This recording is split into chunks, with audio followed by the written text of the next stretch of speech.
everybody. My name is Liz, and I work for Capital Factory. We are so glad you all are here for Growth Hacking. I wanted to introduce your speaker for the night. He is here on a tour of the Americas. He came all the way from London. So without any further ado, Vincent.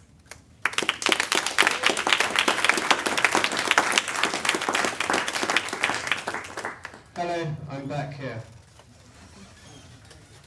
Hands up who runs their own business right now. And hands up who wants to run their own business. And how many people have a massive marketing budget to promote their business? So I started 2.5 years ago. I had an idea that I wanted to start a magazine. So I know what it's like to want to grow something and not have any money to do it. I was on welfare and benefits pretty much until the day I was given a check for $250,000 for my company. So I know what it's like to be desperately trying to make metrics happen, to raise money, and then to essentially growth hack your way to success. I didn't know what growth hacking was. I just had to do whatever it took in order to get to the next stage. So from once having like $10 in my pocket, I've come a long way. And since then, I launched Planet Ivy. It was the first online magazine I did. It got to 300,000 visitors a month within 6 months. It got to 1 million visitors a month within 1 year. I then launched a second site, Screen Robot. That got to 1 million visitors a month within 100 days. I then applied alongside 1,500 other people to get into the Textiles Accelerator in London. My team got in, only 2 teams from England out of the 11 teams that got in out of 1,500. Then I launched an agency, Magnific, so we do content writing as a service. We growth hack other companies, so we grow their initial social communities, we grow their Instagram, their Twitter, we get their first 10,000 visitors to their website, we get their first 5,000 signups. So we work at a very early stage to find companies and growth hack them to success. This talk you're watching right now was voted best talk at South by Southwest V2V last summer. I've been the digital marketing teacher at General Assembly. I've been interviewed in Inc. and TechCrunch. I've written for Huffington Post and Tech City News. Recently, I was working with the royal family on some of the social media for some of their Picture Palace campaigns. This is Prince Andrew. He's the 6th in line to the throne. And I met his daughter, Princess Beatrice, and she asked for my business card, but she has not emailed me yet. Content my company's written has been seen by over 50 million people, over 150 million page views. My own network has well over 100,000 followers. I've had over 50,000 new followers for my clients in the last 6 months and thousands of signups. I typically drive like 60 to 100,000 visits to an app or a website within the first 1 or 2 months. But that's enough about me. Today we're going to talk about what growth hacking is, how to growth hack in real life and social, how to find customers on Twitter, how to use social news and email, little bits of productivity and psychology, and we're going to do everything apart from content marketing because otherwise we'd be here like 3 hours. So content marketing, I'm giving a talk at General Assembly this Thursday night. It normally costs $100 in London, but it's free out here. So growth hacking is a marketing technique employed in tech startups that uses creativity, social metrics, and analytical thinking, as well as tools to sell products and gain exposure.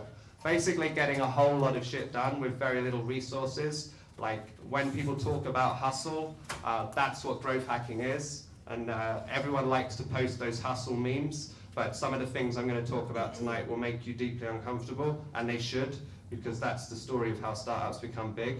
So the whole night is a kind of game. If you think of growth hacking as a game to get you to success, we're going to go through 3 levels tonight.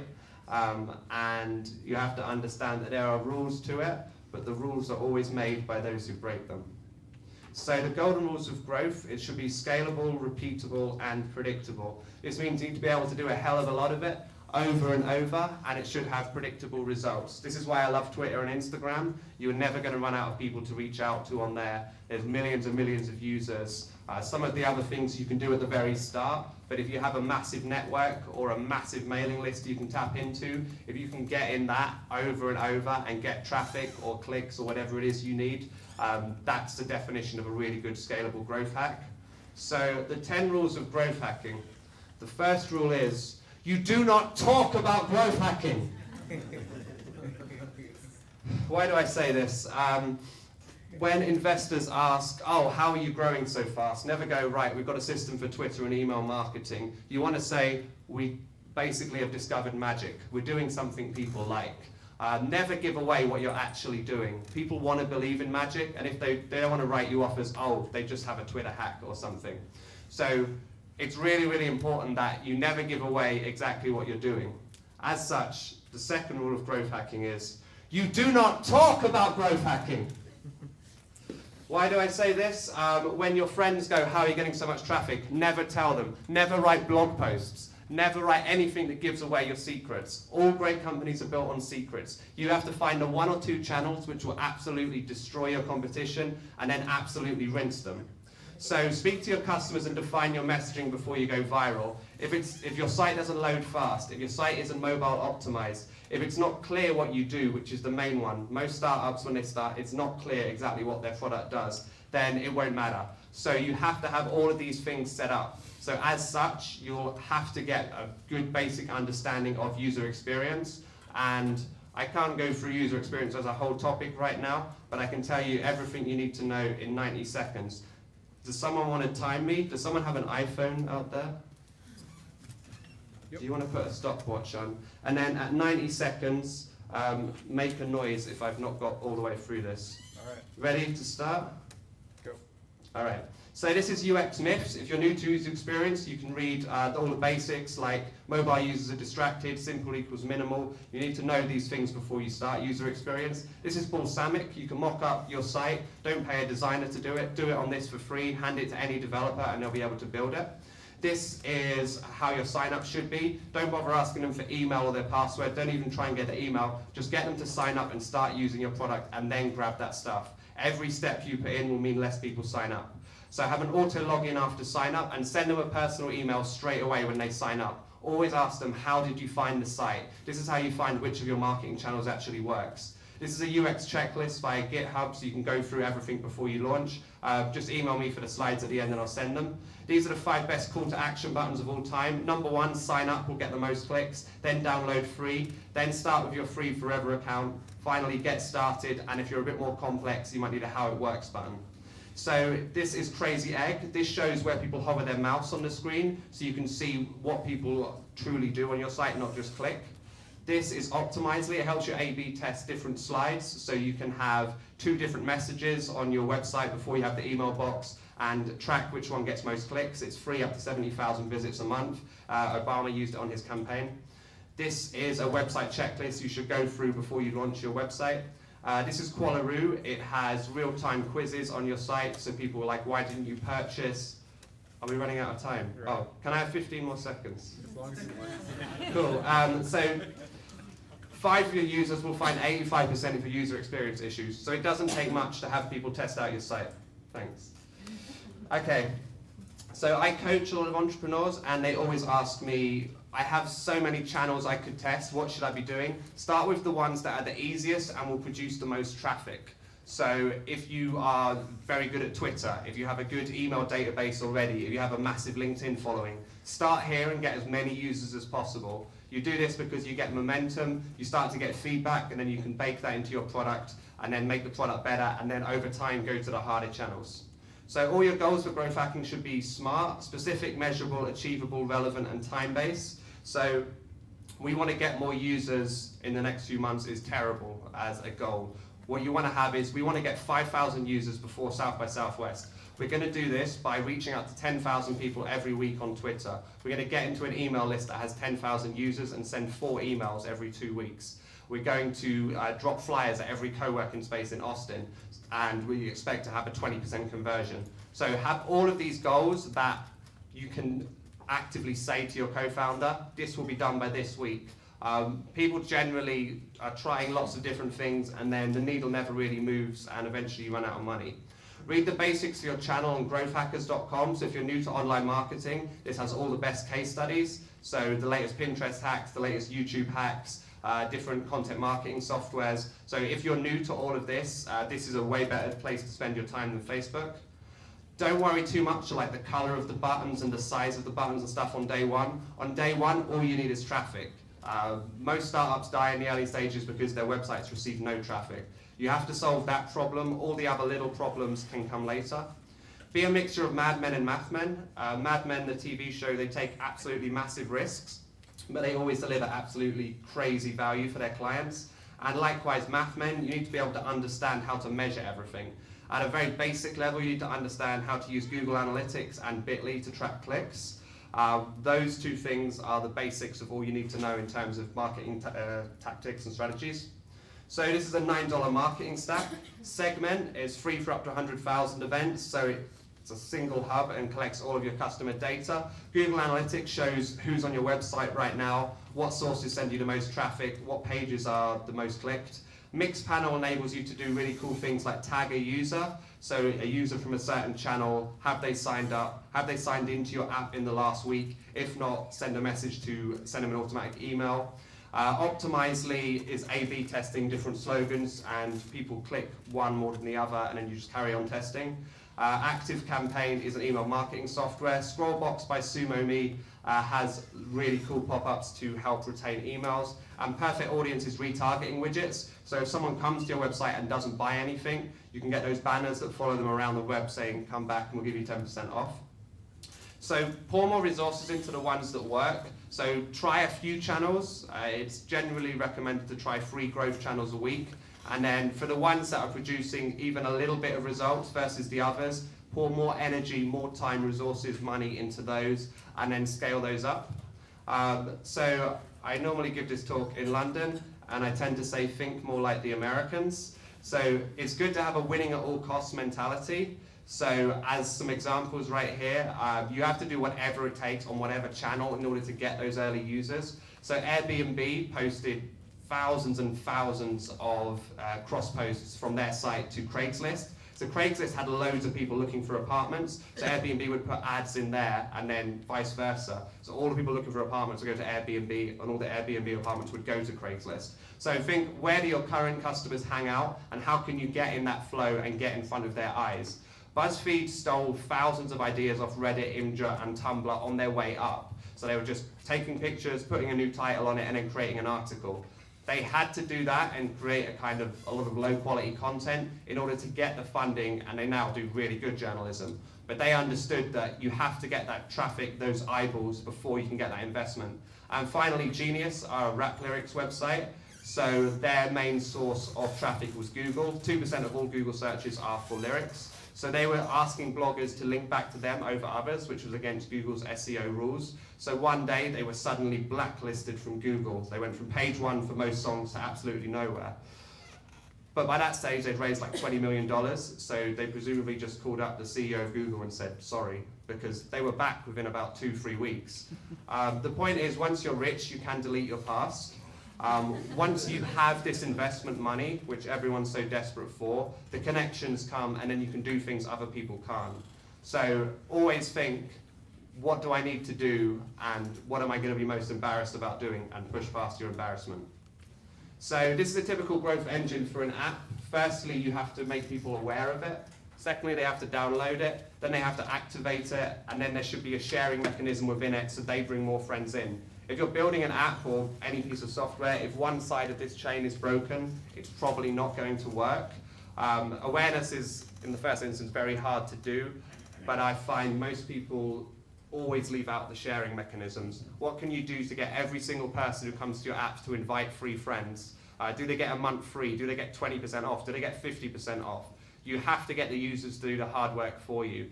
It's really hard to get hundreds of users. So if they don't magically turn into thousands through them inviting their friends, it's going to be a very long step to get to 20,000 users. So SumoMe, as mentioned earlier, has lots of cool widgets that you can use on WordPress, require no code. When someone scrolls their mouse to leave the site, they get a pop-up saying, don't go, download our guide for the 3 secrets of great social media, or put in your email and we'll give you 10% off any product this month. So basically you capture emails as they go. Like a lot of these things, you don't think they'll work until you put them on your site, and then they have a crazy click-through rate. Likewise, this is a share bar if you're doing content that comes with SomoMe that has loads and loads of clicks. So the secret formula to getting returning users Most of us today woke up and the first thing we did was went on Facebook on our phones. So why did we do that? It's not because the content is good. It's because the content might be good. So Facebook has an external trigger. So a friend might have told you about it a few years ago, or you might have seen an ad for it. So you joined it, you had a variable reward, you found some cool content, you invested some time in it, so you made a profile and so on. And then there was what's known as an internal trigger, which was when you were just sitting there bored or anxious or lonely, and then you thought, I'm going to go on Facebook, which is the main time you think about it. Like, I'm bored, what should I do? Go on Facebook. So your app has to have that internal trigger. What can you have that will make people come back to it without you having to drag them back in through Twitter? Once you have this, people start to return organically, start to talk about it organically. So think about how you can get into people's routines. Google or Amazon call it the toothbrush test. Will people use your product at least once a day? So this is Mandrill. So to help getting that external hook and get people back in, this is an API from MailChimp, and it will detect if someone hasn't signed in for a week, if they haven't invited any friends, and will automatically send them an email to come back to the site. So when you sign up to LinkedIn or Twitter and Facebook, you'll notice they blow up your inbox with notifications, someone followed you, someone sent you a direct message, until you turn them off because they're driving you mad. But this is the software you can do it for your app or software. So people are really bored at work. So if you can get in that flow, there's millions of ways you can get in front of their eyes. So it could be podcasts, it could be search engine marketing, Pinterest, YouTube, widgets at the bottom of content sites. There's loads and loads of ways you can get at people. So the more innovative you can be in finding your way into that flow, the more likely they are to click to your site. So there's 19 main channels of user acquisition. Sorry, this slide looks horrible in tiny text. But like everything from business development to affiliate programs, viral marketing, trade shows, offline ads, targeting blogs, publicity. There's way more channels than you'd think. There's a great book about this called Traction. I'm going to go through some of the main areas, which I think everyone in this room can probably get something out of. So real life, social media, not content marketing, but email marketing. Between these, I think pretty much any startup or app can acquire users. So people sometimes say to me, we don't want to collect emails before we launch because then what if they don't sign up? But your site is a freezing cold place if you have no one who knows about your site or app on the day it launches. It's so critical, and for so many startups, they start to gather a lot of emails before they launch. My favorite example of this is Mint. So Mint is one of the most boring companies of all time. It helps you manage your personal finances so you don't spend too much. It's like a nagging auntie who thinks you're irresponsible with money. So like, it's not a viral product, you would think. But they had a 9-month pre-launch strategy, lots and lots of written content and infographics that were shared on the likes of Reddit and Dig and Facebook. They had loads of Q&As with finance bloggers who were experts, and they got people to write in, what do you want to know about finance? And then they got those questions asked. They had an email box at the end of every single blog post. This acquired 20,000 to 30,000 emails. They got bloggers to put an I Want Mint badge on their site, which sent them loads of SEO juice and basically promoted them in all of the niches they were trying to hit. The founder spent 1 week out of every 2 months doing a press tour. Press can be really, really important. Some startups have blown up about it. Instagram on day one somehow got an article in New York Times, and that was 20,000 users on day one. So it can work. They had a Mint Answers section that was answering questions from experts, and their search engine optimization for every popular finance query on Google, they wrote an article. So if you think of every single question that your app answers and then create a piece of copy for that, like 200, 300 words, you can start to rank for that. And they found their cost of user acquisition was under $1. But like all the best startups, they were eating traffic from every single direction they could. And it added up to them having like 1 million users within a year. So real life is really underrated as a way of acquiring users. It's really different when you meet someone and they say, I've got an app idea, or I've built this app. I'm just like, so what? But if someone comes up to me and goes, I've got an app, we've got 500 users and we're growing, suddenly I'm interested. Likewise, any mentor or investor you go to, once you have that first 500, you're literally above 90% of the other startups in any startup hub. So what should you do to get those first 500 users? I'm a big advocate of going out in real life and getting them one by one. If you can go to a networking meetup every single night of the week, and then sign around 40 to 50 people every night. Within 1 month, you have 1,000 users. So physically stand there and make them sign up. So one of the hottest startups in London right now is called Dojo. They're friends of mine. It's an events app, very like YPlan. They stood at Old Street Tube Station, subway station, every morning for 2 weeks. They printed out a letter saying, we all quit our jobs to start this startup. We're all living together in a tiny flat. If you like going out in London, please download our app and let us know what you think of it. Put that in an envelope and handed it to thousands of people every morning as they went to work on the subway. They didn't know what would happen with this, but it was a better way of spending their first hour of the day than drinking coffee like most startups do. So they got thousands of new signups, they met investors, they met partners, and they actually found that their target audience was. They presumed it would be hipsters who want to go out, and actually it was city boys who were working in finance who had no idea where to go out in London, and they loved their app and they started spending money through it. So going out in real life is an amazing way of growing. Okay, your audience doesn't understand the difference between a city boy and whatever it was. Oh, okay.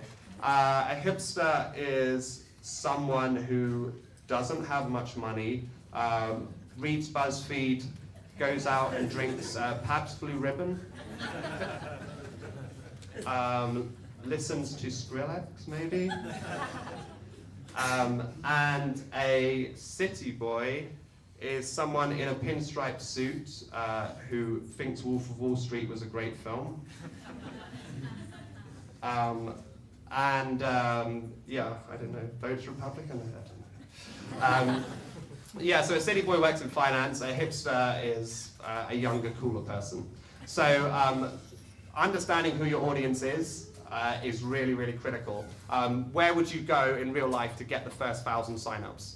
If you don't know that, if you don't know where your audience hangs out, you're in serious trouble with your startup, if you don't know where to find your users. So you can do some of this online. So I've included a link to 190 Slack communities. So there's communities for every single niche that, again, they sit there all day at work and they don't want to work, so they go on chat rooms.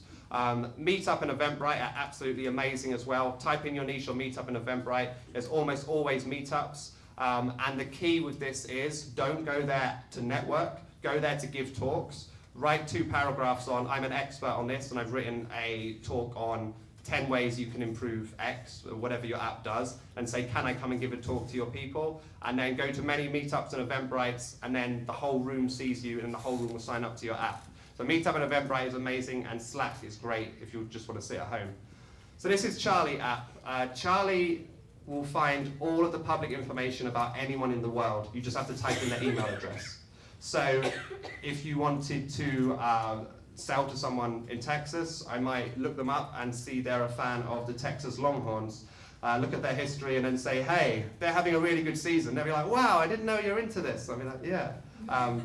But you can basically socially engineer people really easily with this app. It pulls all of the public LinkedIn data, all of their tweets, all of their blog posts, all of their company news, so you can read loads and loads about them before you meet them. So really good if you're selling to someone and you want to find out everything about them. This is Email Hunter. Type in any company's website and it will pull all of the public email addresses about them. So if you want to sell to a company or get into a company and you have no way in, Email Hunter will find you all of those emails and you can then test them. At a more granular level, this is Voilà Norbert. This will find anyone's email address in the world. You just need their first and last name and their domain. For 1 day, unlimited, it's $10. So you can do all of your sales prospecting to find all of those emails to reach out to and get all of those people to know that your startup or company exists. Cold emails are good, but warm emails, warm intros are 10 times more powerful. So this is Discoverly. Go on anyone's LinkedIn profile and it will show you all of the Facebook friends you have in common. Go on anyone's Twitter profile, all of the LinkedIn connections you have in common and so on. So you can then reach out to your connection friend and say, hey, can you introduce me to Bob at Mediacom regarding our ad tech technology? I think they're really going to like it. So this is what you need if you don't know how to get in the door with someone, but you do have a shared connection. So anything sales driven, you're going to have to get really good at real life in these sorts of softwares. Businesses that rely on relationships, and a good first step if you don't know where to find your users. The phone phobia. I don't think America has this as much as UK, but UK people are scared of using the phone when stuff goes wrong. So if someone hasn't paid an invoice, or someone hasn't done what they said they're going to do, or one of your staff members isn't really performing, you tend to want to email rather than call. but it's really hard to say no to people on the phone. Anyone here watch the HBO show Silicon Valley? So you'll know what a brain drain is. So a brain drain is something that's very ethical. You call up one of your competitors, pretending to be a customer. You ask them in detail about their feature set and the features that they're going to produce in future, and then you steal their ideas. As Ehrlich says, if you're not an asshole, this company dies. When people feel resistance about these sort of ideas, I tend to say, imagine yourself at Christmas dinner this year, or Thanksgiving dinner, and your parents or aunts and uncles are going, how's your little company going?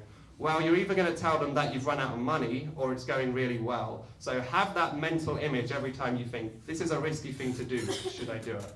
So that's part one. Any questions before we jump on? Okay, social media. There's a conspiracy amongst social media marketers like myself. We will tell you that social media is all about having great content, being original and connecting with people. That's all you have to do in order to get sales, grow your followings, get lots of traffic.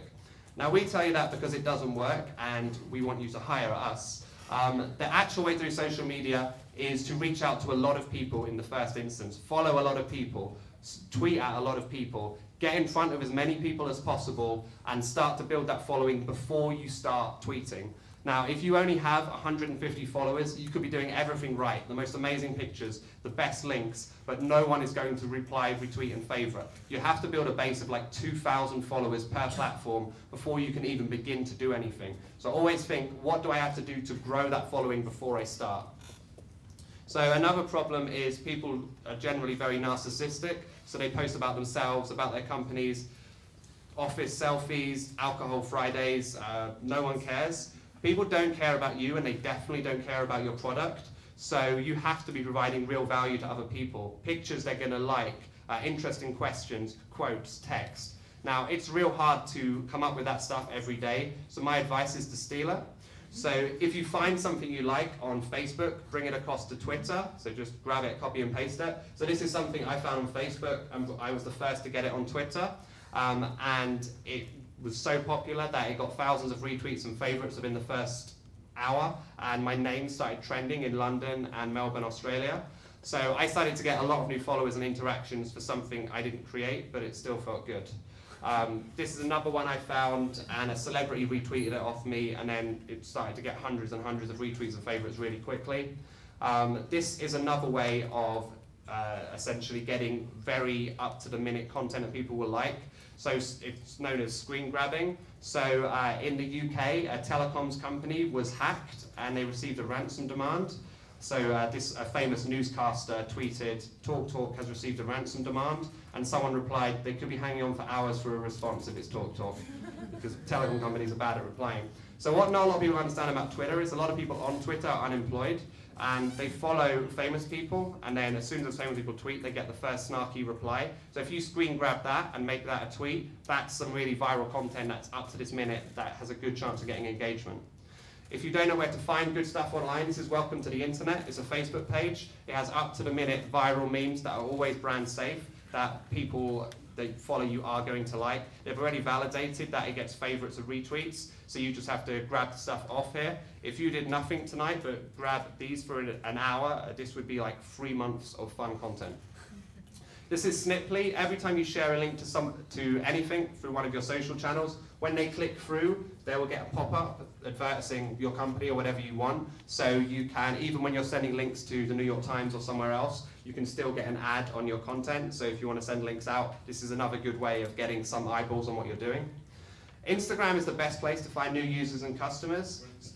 What you want to do on day one is find the one person who absolutely loves what you're doing, follow all of their followers, and then use all of the hashtags they use. So you need to find the person who's going to really, really like exactly what you're doing, and then they will start to tag their friends when they see those hashtags being used.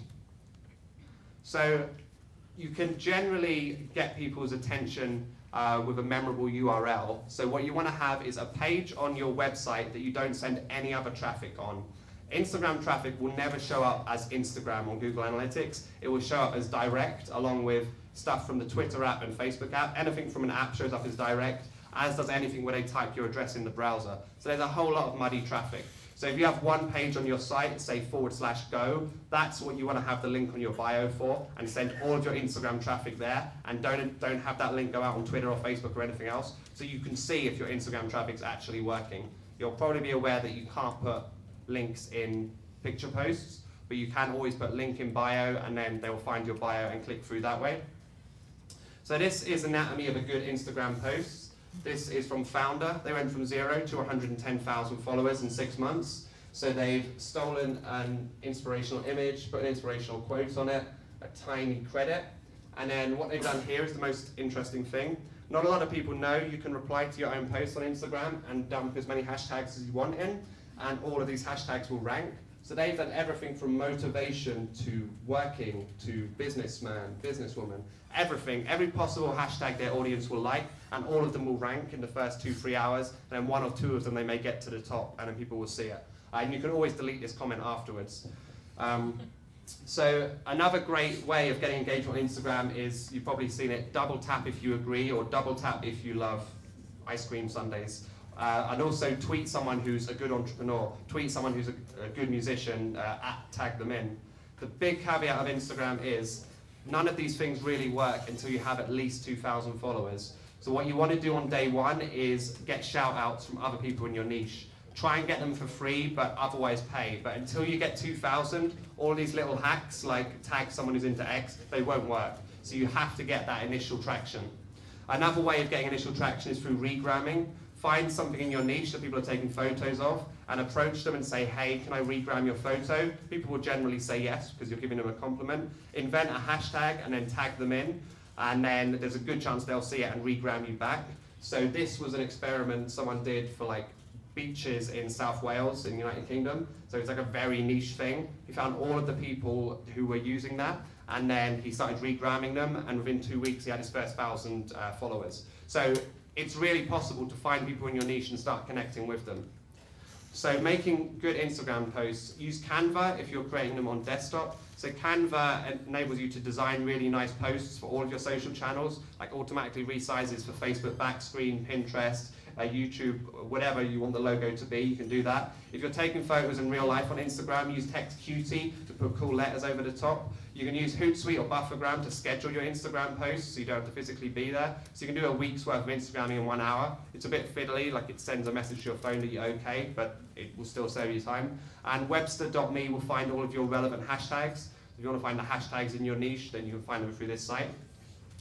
Girls are the most powerful people on Instagram. So this is Social Bro. It has a free plan. You can go in and type in your keywords. So maybe it's fashion, and then you want to put in how many followers they have, or you want male or female, and it will help you pull all of the people at once on Instagram. So Instagram search is quite hard to do things at scale, but using Social Bro, you can pull all the users and then export them to an Excel.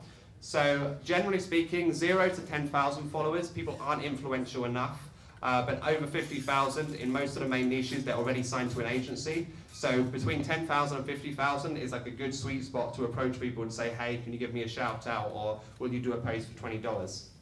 So businesses are mainly Instagram, anything or a product that looks cool, so fashion, tech, personal brand, anything looking to get thousands of users, and essentially anyone building anything long term will need an Instagram presence.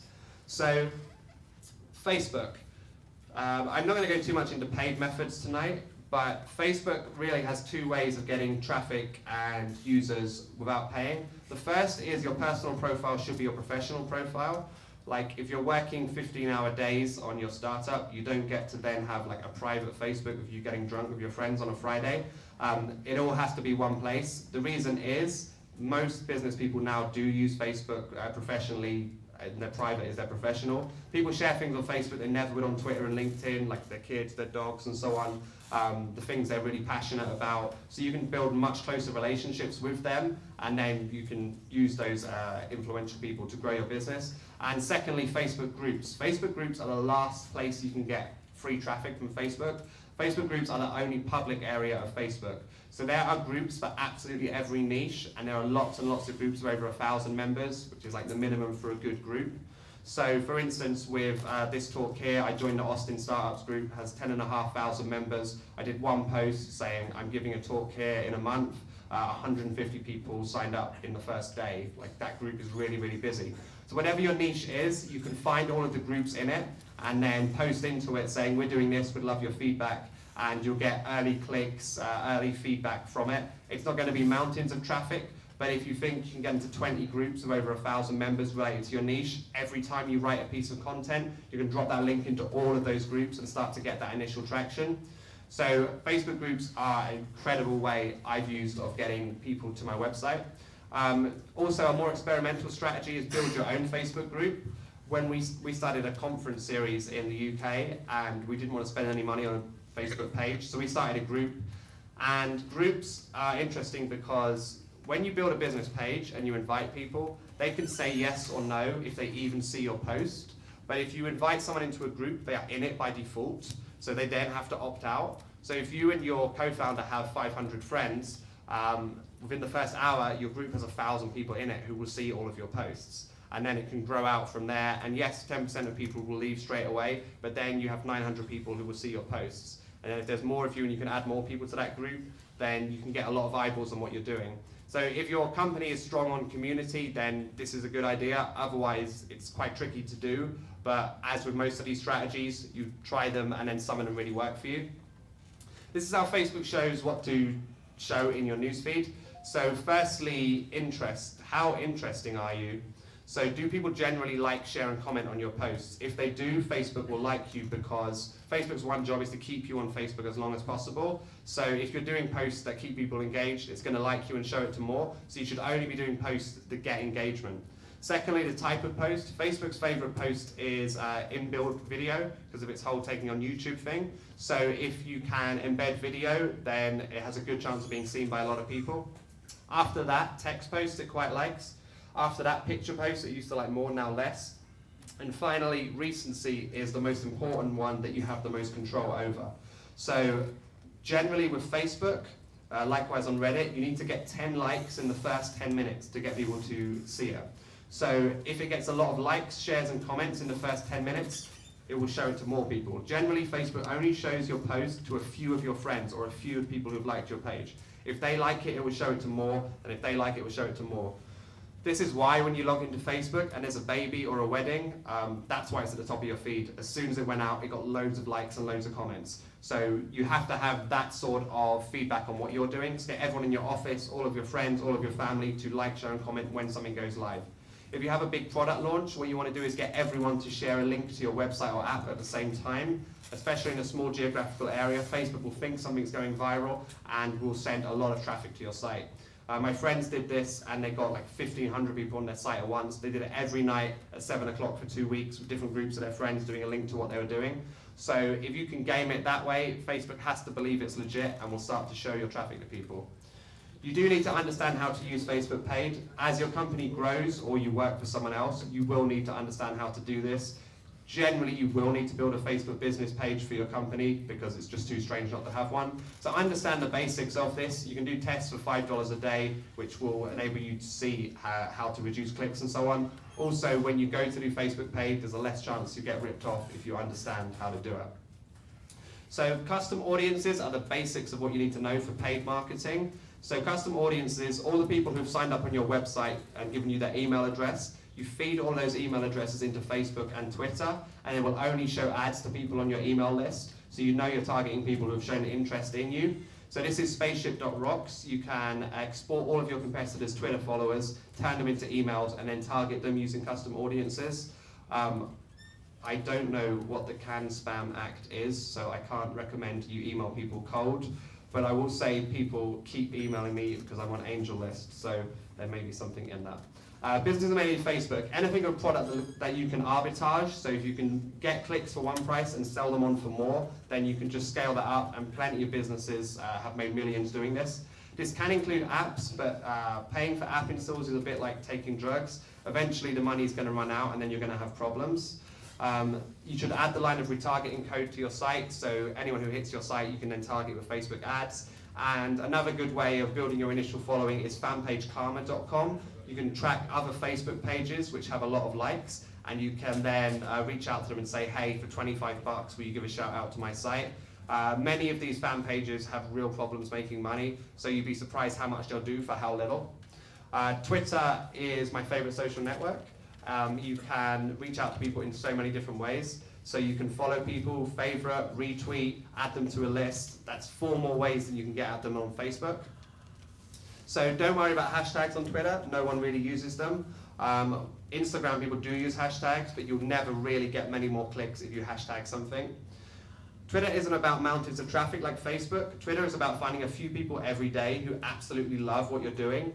So it's really easy to find people because they talk in their bio about what they're into. Maybe they're an engineer and you're targeting engineers, and they also tweet about what they're into. So there's 2 ways you can scrape data to find thousands of people who are really interested in what you're doing.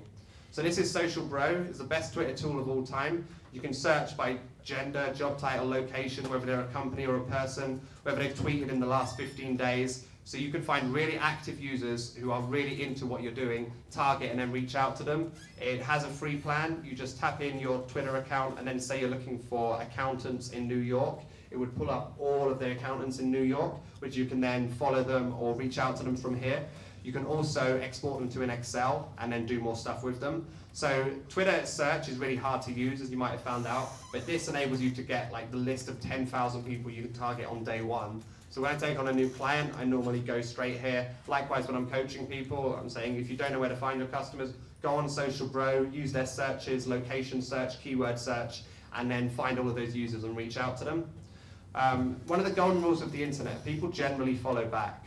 So even if you're not following the right people, if you follow 10 people, 1 of them will probably follow you back. So if you get really targeted, follow the right people in the right areas who have tweeted recently, you'll start to get a lot better follow back rate. It's like a very basic thing for Twitter, Instagram, Pinterest, Tumblr, any of these platforms. People generally follow back. You can use software like Tweetbee or Crowdfire in order to get that early following. And obviously there's more of a science to that, and that's why people will hire me, but at a basic level, you can get your interns doing this stuff. And if you set up 3 or 4 company Twitter accounts and you do this every day, then suddenly you're going to start to get hundreds of new Twitter followers every week and clicks to your website every week. Generally, if you have a new Twitter account, don't follow more than 100 people for the first month. After that, you can do about 200 to 300 a day. After that, after about 3-4 months, you can go up to 500, 600, 900 a day. So after a while, as the Twitter account ages, you can follow more people, get more attention, get more followers, and get more clicks to your website. So the Twitter basics, steal the good stuff, only retweet when people compliment you. Tweet the same article at least 5 times. When you write a piece of content, you could put it out at least 5 times a week. You could probably do it 5 times a day and people wouldn't notice. If a tweet doesn't get seen in the first 17 minutes, it probably will never get seen. So don't be scared of tweeting a lot. When we were running 10 magazines, we were tweeting 300 times a day from accounts, and like 5% of people were unfollowing us, but the other 95% were clicking a hell of a lot more, and we were sending tens of thousands of clicks to websites every month. So sending lots of tweets is the easiest way to get more traffic to your website. Pictures most likely to be retweeted, so use those where possible, and things like Tweetbee and Crowdfire at a basic level will get you those early followers. Businesses are mainly Twitter. Anyone looking to get thousands of people user base, anything where you're producing a lot of content, Twitter is the easiest way to get traffic to that content. Anyone looking for a certain job title location, if you need something super specific, you'll have to use Facebook ads. And events businesses. At South by Southwest last year, I was helping an app launch, and I was the entire marketing team to get people to that event. So I hijacked the South by Southwest hashtag, and everyone who was using it, I was like 90% sure they would be at South by Southwest. So I was tweeting at them, we're putting on a party, retweet this, and we'll put you on a guest list. If enough people retweet it, we'll get you on the VIP list and free drinks and food. And that was the only promotion we did, just reaching out to people who were using that hashtag. We had 1,700 people on the door. It was one of the busiest events of that night at South by Southwest. So if you're putting on events, Twitter is such a great thing to get people down to events, and I'm using it to get people down to all the events that I'm putting on this tour. So if you want to reach people, especially if you're selling a high dollar item like consulting, then events are amazing. Tumblr. People sometimes ask me about Tumblr. Businesses don't really need it. If you're doing anything youth orientated or anything aimed at America, which luckily you are, fashion and music are really good niches on Tumblr. It's really hard to find the most influential people, so if you can find a way of finding those influential people, they have not been hit up by all of the influencer agencies in Los Angeles, because it's hard to see who has lots of followers on Tumblr. So if you find a way to those people, you're going to have a much less competition in order to get them to talk about your product. Pinterest, anything beautiful aimed at females 30 plus. Use Buffer to set up a pinning schedule. So anything beautiful like furniture or curtain drapes is going to go down well on Pinterest. Remove any pin that doesn't get more than 6 repins within 48 hours, or the algorithm will demark you. The easiest way to reach thousands of people overnight on Pinterest is in groups. So if a group has 300,000 members in your niche and you're allowed to post into it, 300,000 people have the potential to see your pins. The problem with this is it's been really played out.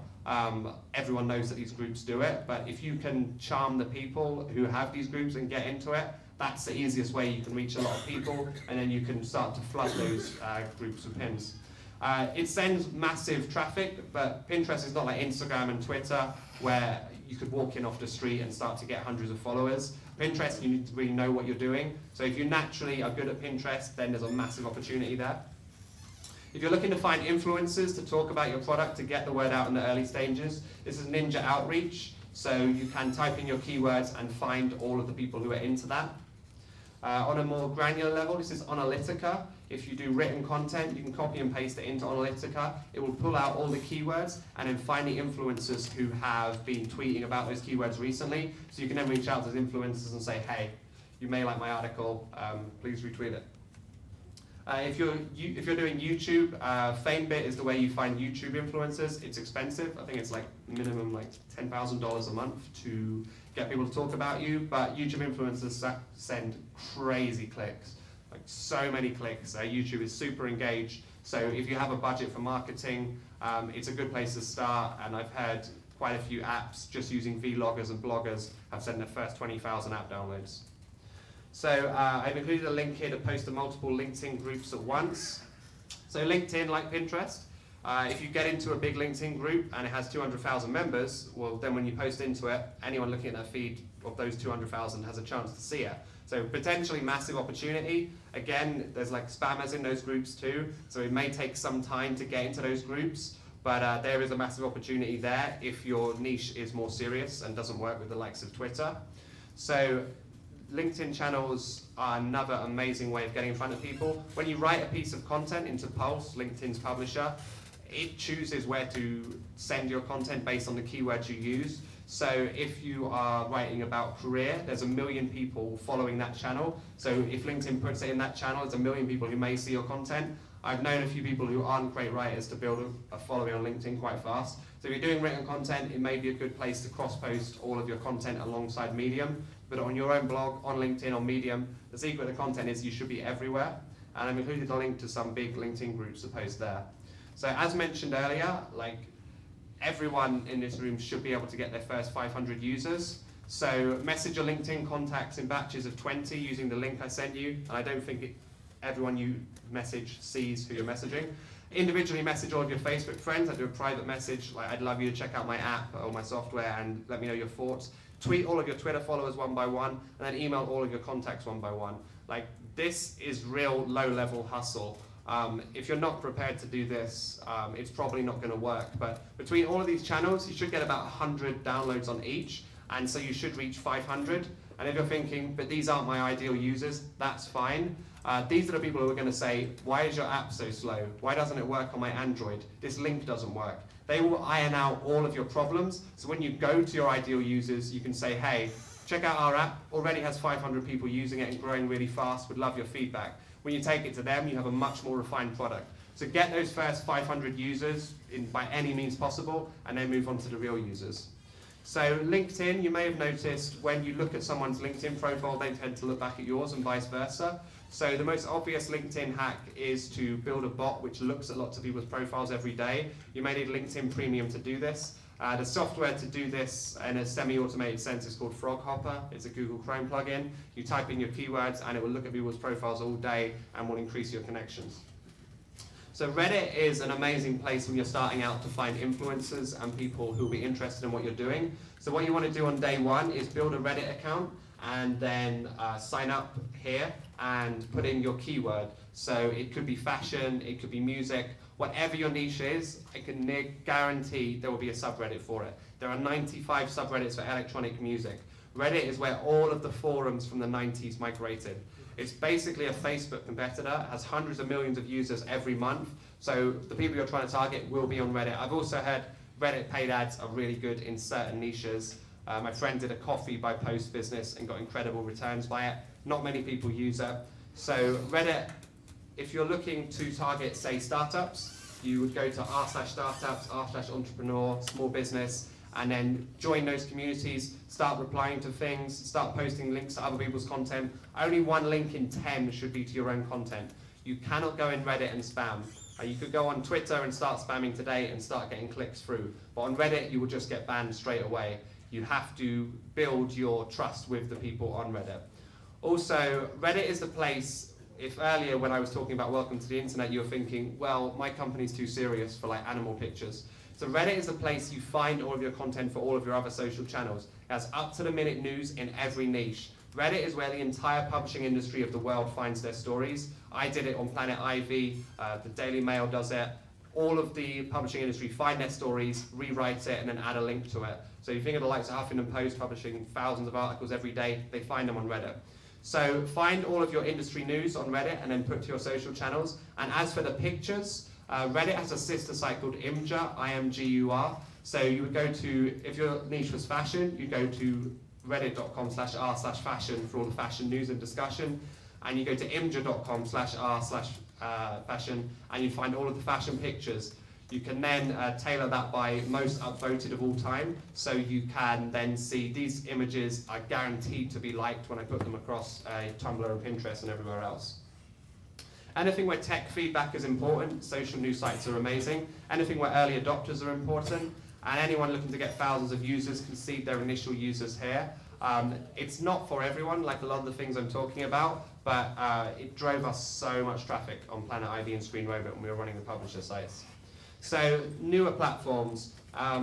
People say, if I start now, what platform should I go on? Periscope is probably the fastest growing one. It took 6 months to get to 10 million users. It took Facebook and Twitter 2 years.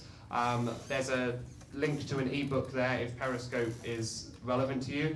Like, the caveat of Periscope is, I don't think most businesses need it, like live video of yourself. If you're building a personal brand around yourself or you want to reach a certain audience, Periscope is very powerful, likewise Meerkat. Snapchat is great for real-life event promotions, so if you get people's phone number and you're running a bar or an event, you can send them out a flash sale. I don't know what the return on interest is, but it's certainly worth experimenting with.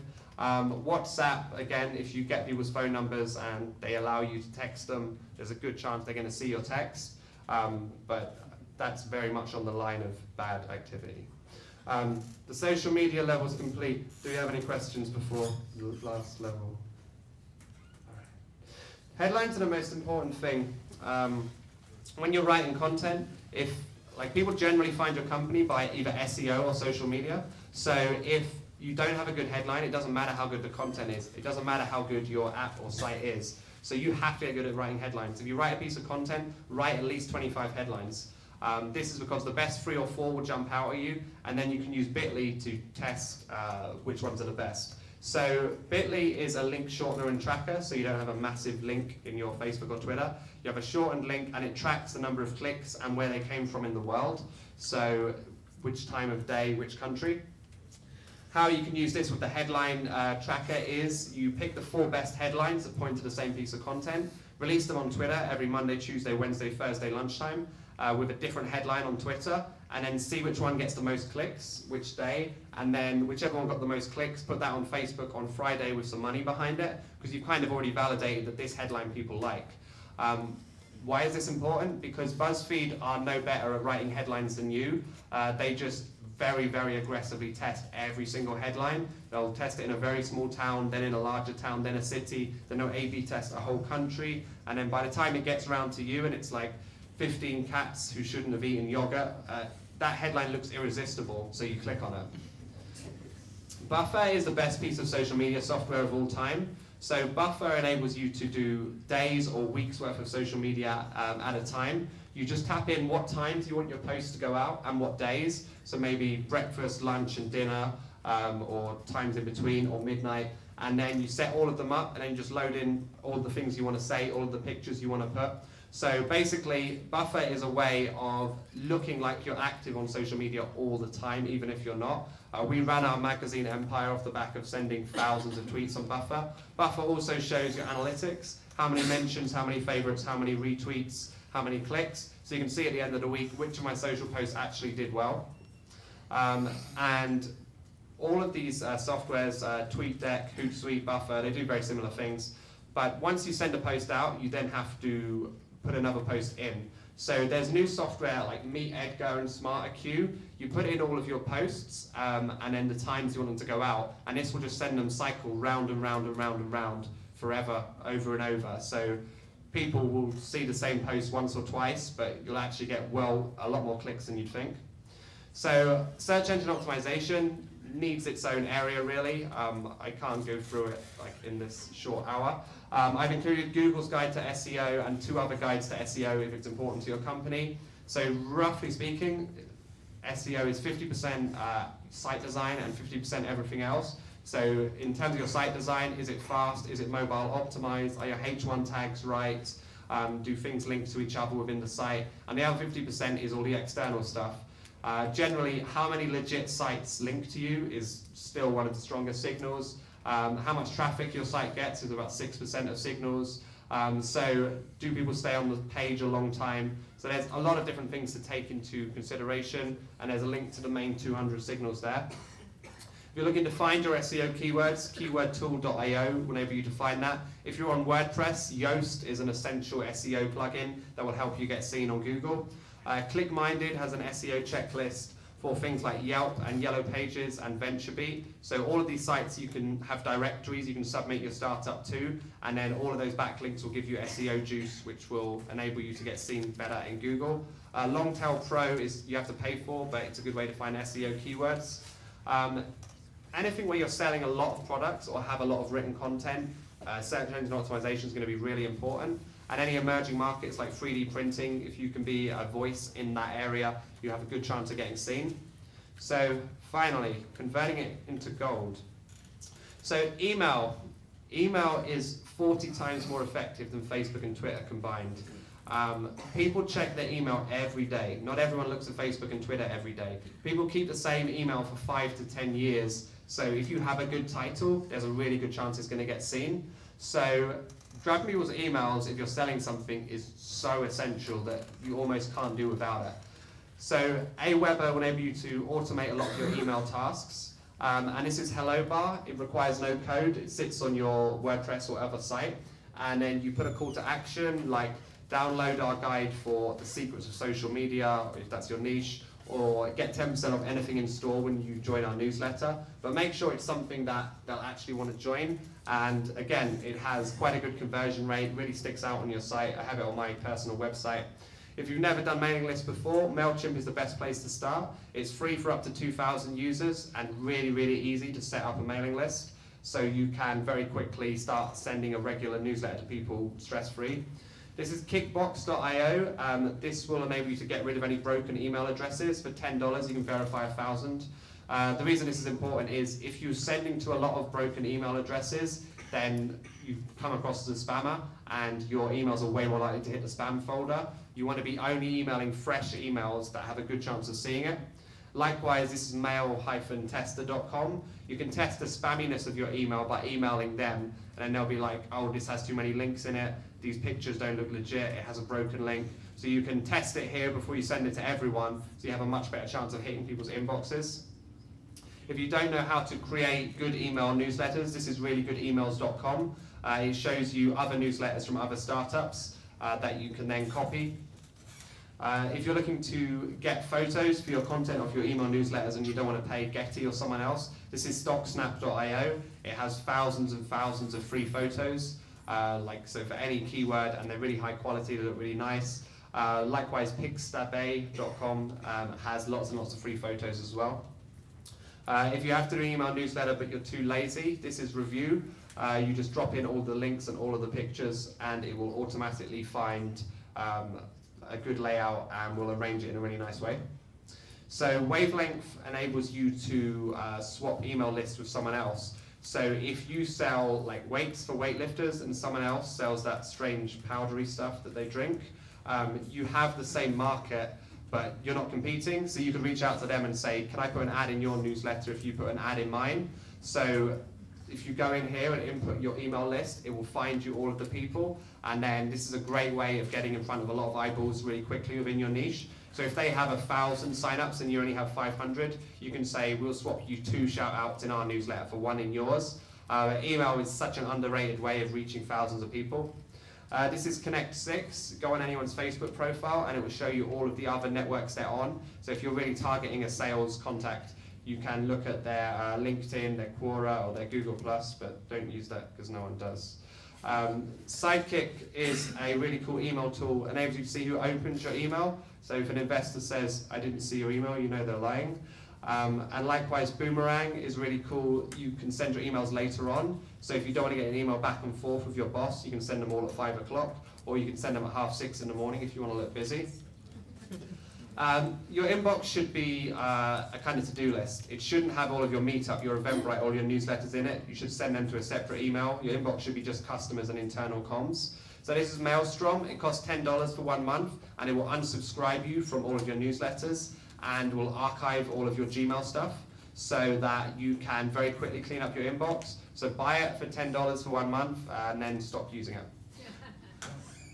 This is Streak. If you're the person who does sales, this is a really useful thing. Every time someone emails you, you can click one button and it adds it to a sales inflow within Gmail. So are they a lead? Have they been pitched? Are we negotiating? And you can report back to your co-founder at the end of each week about how sales is going.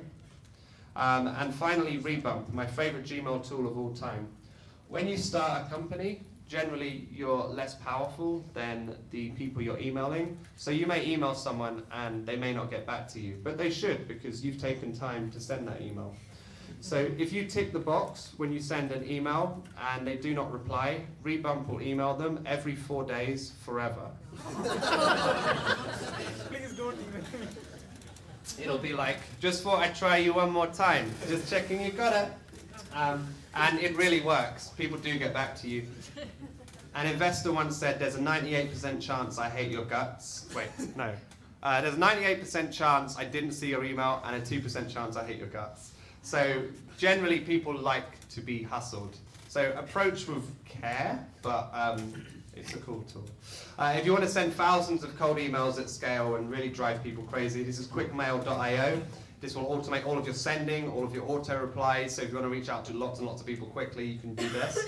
Businesses that may need email marketing, anything where something's being sold. Software as a service companies who don't have salespeople, like where you have to have copy to sell. And authors, freelancers, contractors, it's essential. Authors now make 90% of their sales from their email list in the first week.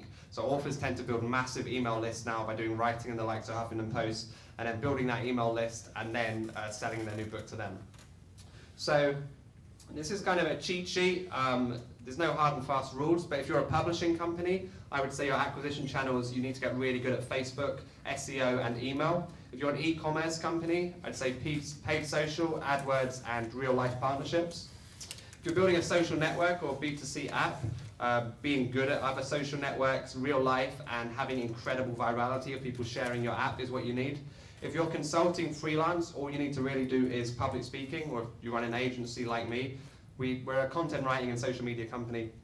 We don't really do any content marketing on social media. I just give talks and people ask to work with me and I reach a room of people.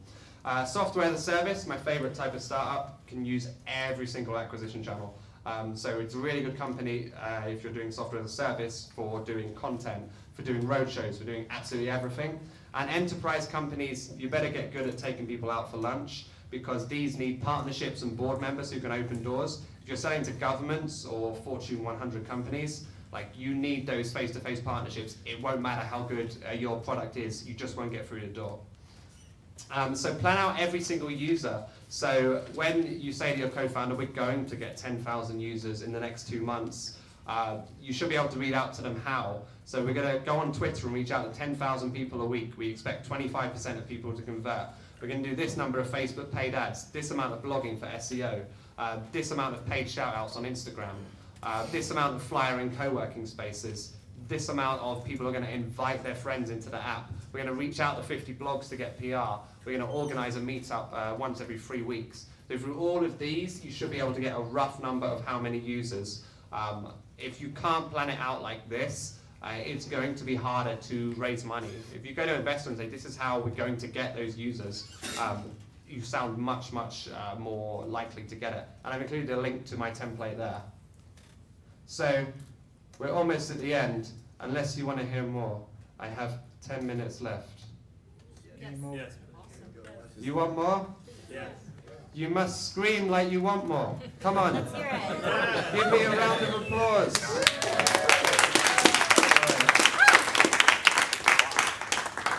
Never give up.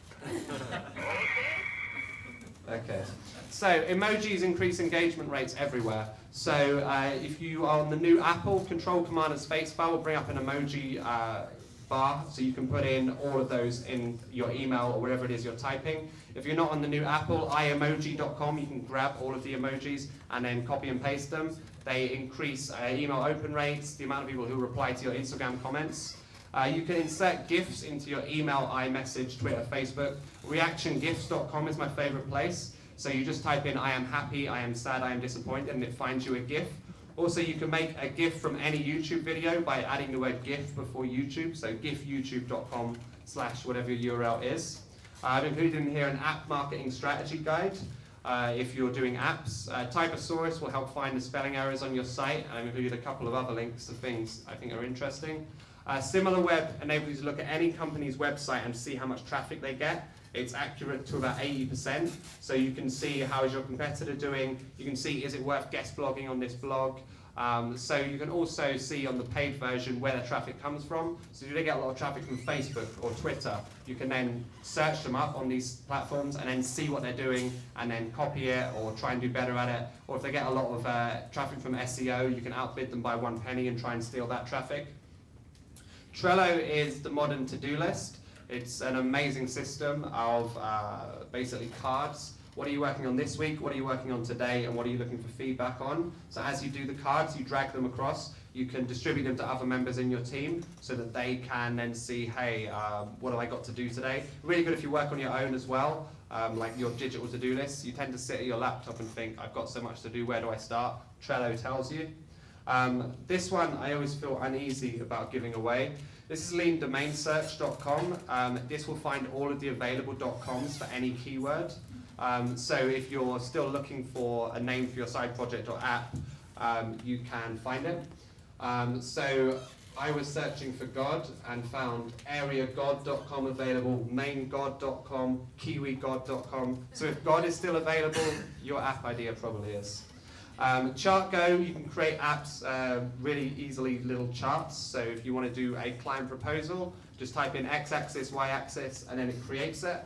Real simple, but will save you time.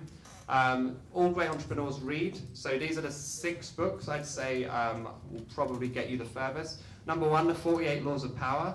So every time you've ever had a job interview or spoken to an investor, they've probably played power games with you, whether you know it or not. So this teaches you the laws of powerful people, such as say less, act as a friend but actually be a spy, conceal your intentions. All of these power laws that sound vaguely amoral, but the people at big corporates you're trying to sell to are actively doing all these games. It's probably the most important book I read before I started my company. On a more friendly note, How to Win Friends and Influence People is a playbook of techniques to get people to like you. So things like smile. The sweetest sound in the world is the sound of someone else's name. So say the person's name a lot when you meet them. So compliment, never contradict or complain. Doing all of these basic things, which most people don't do. Most people don't listen. They just kind of talk about themselves. But it's real easy to do these things and be liked. The best book ever written on PR is called Trust Me, I'm Lying. So PR is another section I don't have time to go through, but if you want to hack PR, this is the basics. Go on Fiverr, Fiverr.com. There are bloggers on there who will write anything for $5, so you can literally write an article for them. They will put on their site, which looks legit but kind of gets no traffic. Then you get all of those links, create 10 fake Gmail addresses, and reach out to the small industry blogs that are relevant, and then say, hey, everyone's talking about this, and include the links of the blogs you got from Fiverr. And then when they see everyone else is talking about it, they're much more likely to write about it. Then when the real blogs have started covering it, then you go to Huffington Post with the fake email addresses and say, I can't believe you haven't covered this. Everyone's talking about it.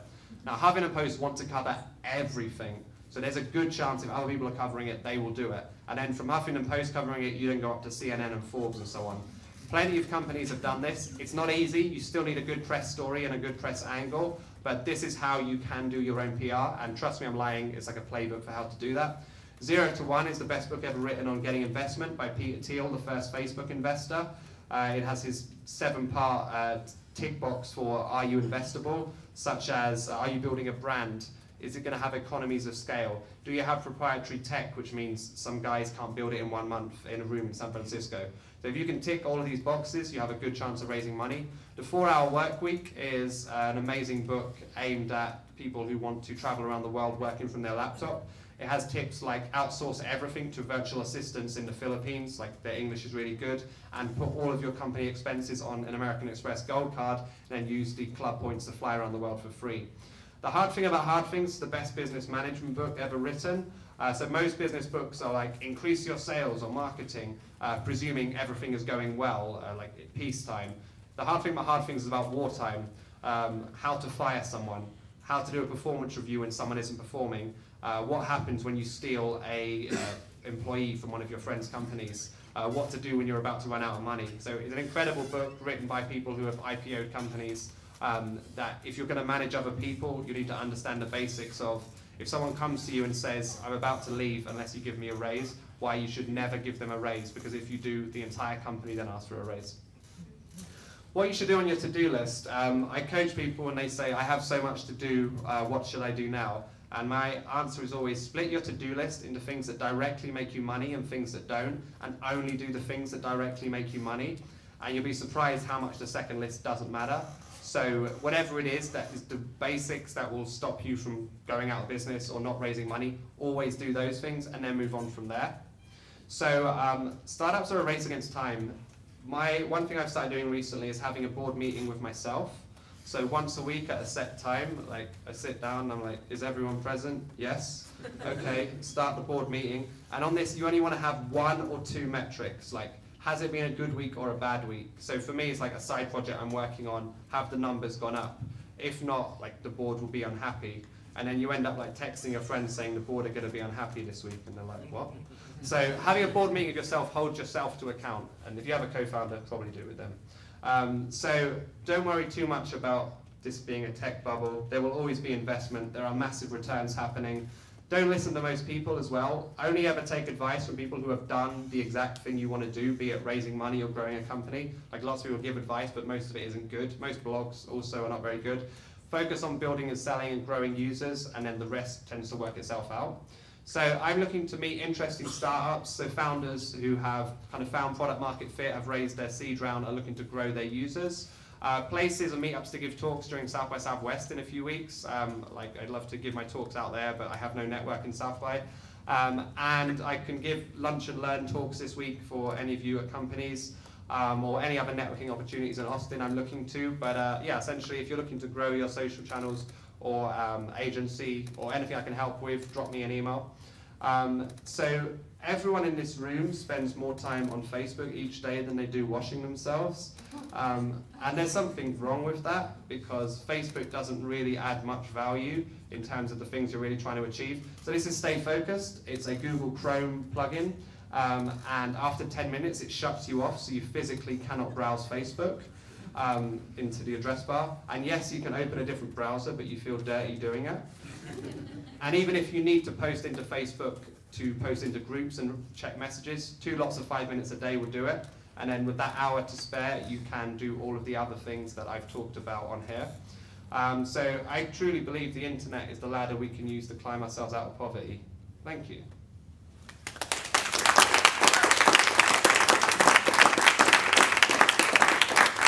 If anyone has any questions, shout them out. If you don't have questions, just tell me what your company does and what your marketing problem is, and I'll try and fix it.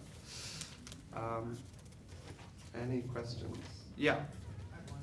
In the email section, there was this like implicit statement that you already have this huge email list, but you didn't really describe about how to build one. Would you Sure. mind talking about that? Okay, so the question was, did I presume that there was a big email list to start with? And how would you build an email list? So you build an email list through content, and to do that, you need to write lots of content, come up with lots of content ideas, build your Twitter following. It's probably the easiest way to get eyeballs. Post to get people from Twitter to your website through that content, capture their emails there, and then build the list that way. You can also grab someone's Twitter followers and then turn them into emails, depending on how ethical you are. But emails are really powerful, so even if you have 200, that can still have a good conversion. So yeah, I would do it through writing content, and I would do it through attacking other social channels, and then giving talks and getting people's emails that way. So there's a few different things you can do, and there's lots of articles written on it, but basically write good content and get that content in front of as many eyeballs as possible. Yeah, was there a question at the back? No? Okay. Any other questions? Okay, I will be sticking around for a while. If you email me, vincent@magnific.com, I'll send you the slides and we can talk about anything else. And I'm in Austin till Friday. Thank you.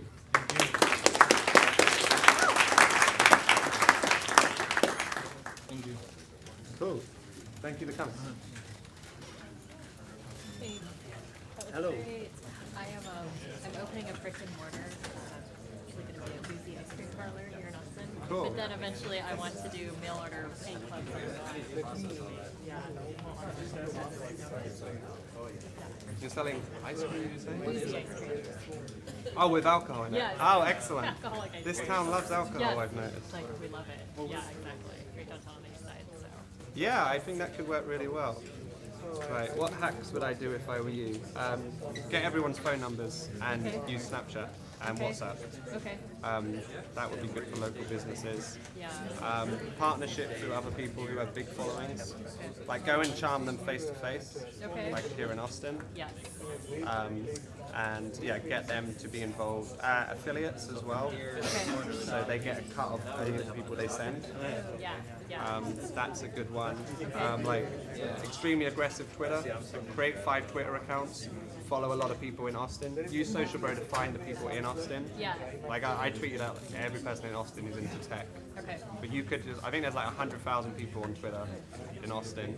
So you could tweet at them all one by one using the 5 accounts. Using different accounts. Okay. Yeah. Okay. That's a good idea. Thank you. Yeah, well email me if you have any questions or want any more. Awesome. That was incredible. Thank That's you. a lot of such good stuff.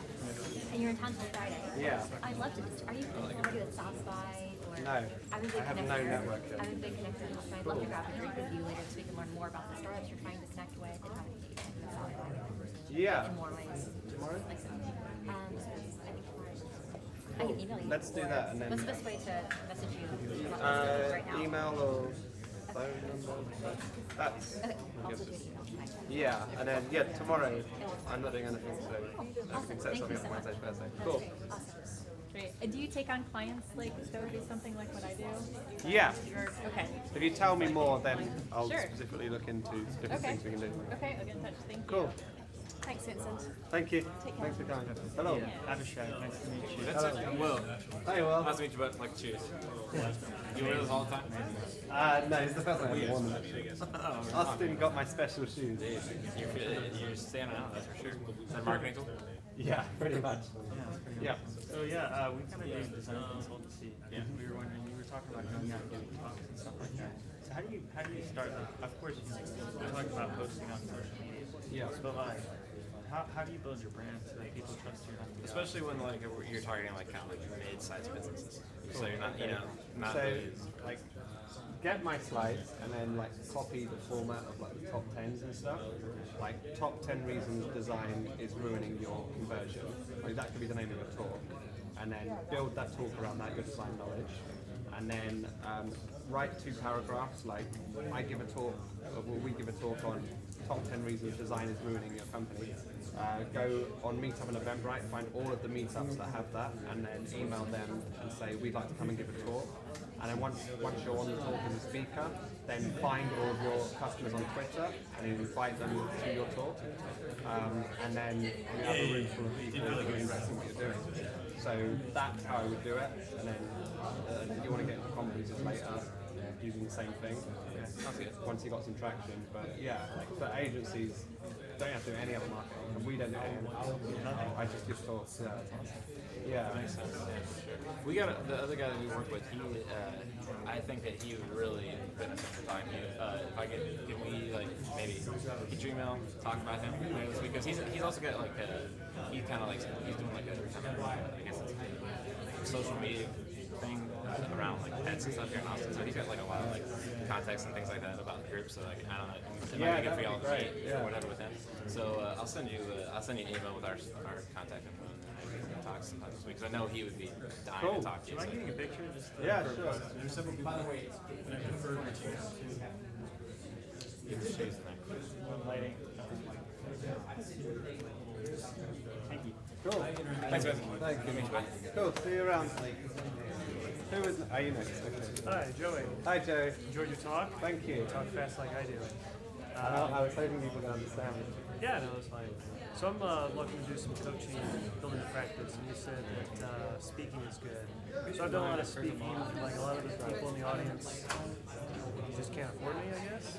So you just said that you reach out to your customers and might be I think it's that's like the missing ingredient. It's been like a major part of my secret sauce. Like in my other talk on sales and personal branding, one of the things I recommend is like criminally undercharged. Like I started coaching, I was like, $100 a month oil session. Like it's not very much, but that meant in the first month I had 19 paying clients. I got really good at coaching, and then they started referring me, and then the referrals spread out from there. Like the only way of getting customers in your agency is referrals. That sucks in starting out because you have no one to refer you. So I would criminally undercharge to start with, and then get a base of customers. You can get people to stay on your website, which is really good. But yeah, public speaking and writing content, like writing interesting stuff. That's really still important. Yeah, I would be strong into personal training. Also, peripheral groups like Landmark Forum, I don't know if that's big out here, like personal development groups. People who go to that would love to be coached. Okay. I did Landmark Forum in advance, like the day before I launched my coaching, and was very influenced by it. Yeah, I do coaching for people that want to basically quit their job and start a company. So like entrepreneurial. Right, yeah. I did similar. Yeah. And then like, who's an ideal client for you? What do you? Well, the people who do what you do the best in London are called escape cities. I specifically target people who work in finance who can afford like £2,000 for a 3-month course. So That's more my market. yeah, so I would target them and like play on their insecurity. But like, if someone were to hire you, who's your kind of dream client? A funded startup who are looking to target a large niche like fashion, gaming, music, photography. I could then go out and get those users on Twitter and bring them across. We're working with an events company who are putting on gigs for Verizon for like Fallout Boy and Skrillex. And like we're hyping that on Twitter. That's like a lot of fun. Before that it was an app teaching people to cook. Like when it's a large market. But drop me an email and we can talk as well if you want. Yeah, maybe I can refer you some people at some point. Yes, that would be great. Hi, Sam. So I'm a little because I just jumping out of the factory. So that's where I see this more as a service and enjoy the stuff. And just a couple of months to it.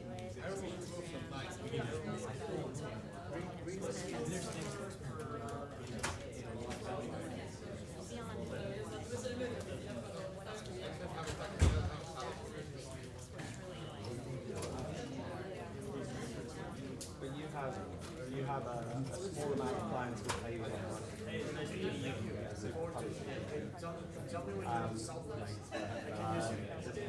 probably like women in tech, people like that to target. And then having like a great email and social channels, which is quite easy to do. Even if they don't have that many followers, just so people can look you up and know what interior design is. But yeah, like have like 10 interior design hacks which will make people love your home. Like that could be the name of your talk. And then you give a talk on like be as practical as you can be and give as much away that it has. A lot of this stuff comes with only behind it, but then the people can really want it. So if you can give away all of the secrets, like don't yeah, I would do conversation, like talks via Twitter, Facebook groups, meet other events. Cool. I have a quick question for you. You're talking on Thursdays, and you're talking tonight. Talk on Thursdays on content marketing. Okay, so I Just thought. type it a bit more. Yeah, content marketing, how to write content and get it seen. The bit about social is the same, but there's heaps of new stuff. So this is what comes to that. Yes, yes. Also, too, we're hosting a robotics branch at South by Southwest Interactive Maker Fair. So I'll shoot you an email. Yes. And I probably have one of those. That would be amazing. Thank you. No problem. Cool. I'm Thank saying you for coming. Lane, I'm Vincent. I'm Brandy, I'm Stone. Nice to meet you. Can I get a picture? Sure.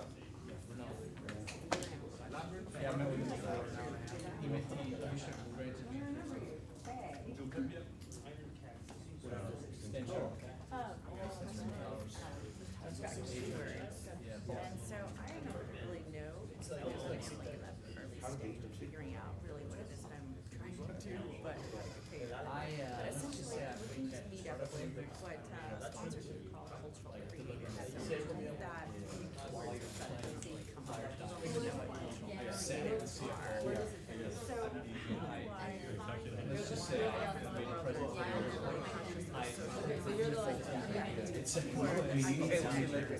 So you need to look at your core personas of key customers.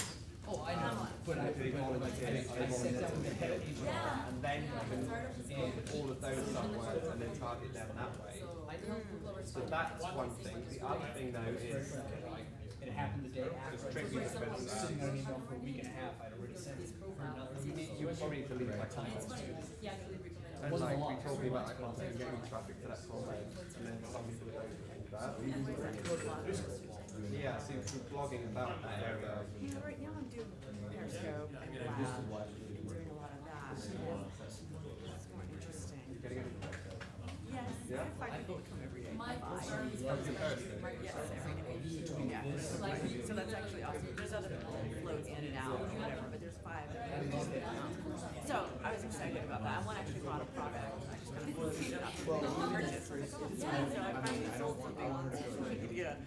Oh, cool. Yeah, exactly right. We need to sell her on the So idea that that's kind of how I've been doing it so far. Two filmmakers, so I kind of got bogged down. It has to be perfect. And all that stuff. So that's been People say great. like content for content, 10% content, 90% distribution.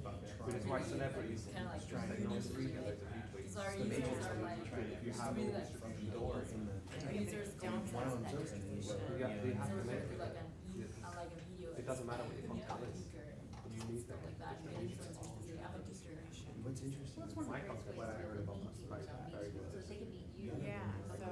There's heaps of people that are funny than me. I've got 5 times the followers. Right, so it's like doing the stuff that was in your slides. Yeah. This is how you get that, the distribution. Yeah. you're attaching your Okay. Yeah. Thank you. Cool. Have fun while you're here in Austin. Thank you. All right. Hello. How you doing? Kyle, man. And Vincent. Nice to meet you. Okay, so what these guys do is they rent this equipment. Okay, so we're doing the same thing here, but we're doing it as a web app. And so, I mean, yeah, it would be better to have followers, but I don't know. I love to Basically, read it, and I actually what are we gonna?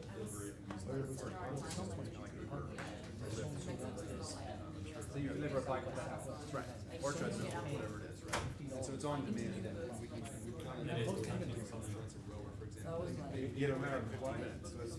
No, this is just awesome. Okay, but here's the thing. So I've been pitching this idea of this turn capital factory in a number of different places. Just this past weekend, I was up in Dallas. I got one company that just came back with a very interesting experience.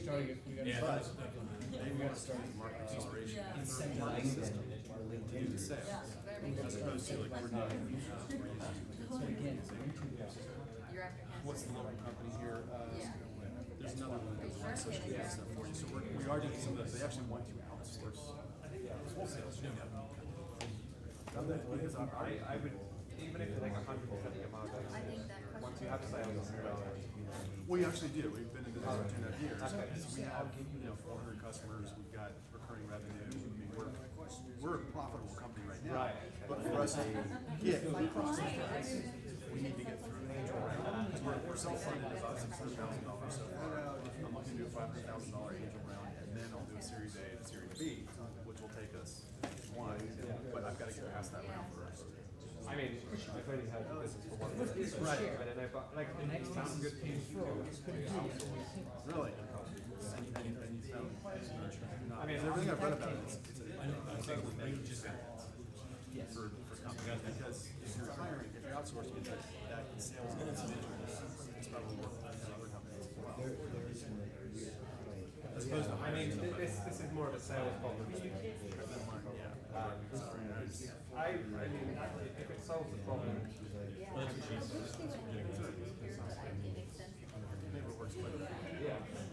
Hey, thanks. I really appreciate it. It's very interesting.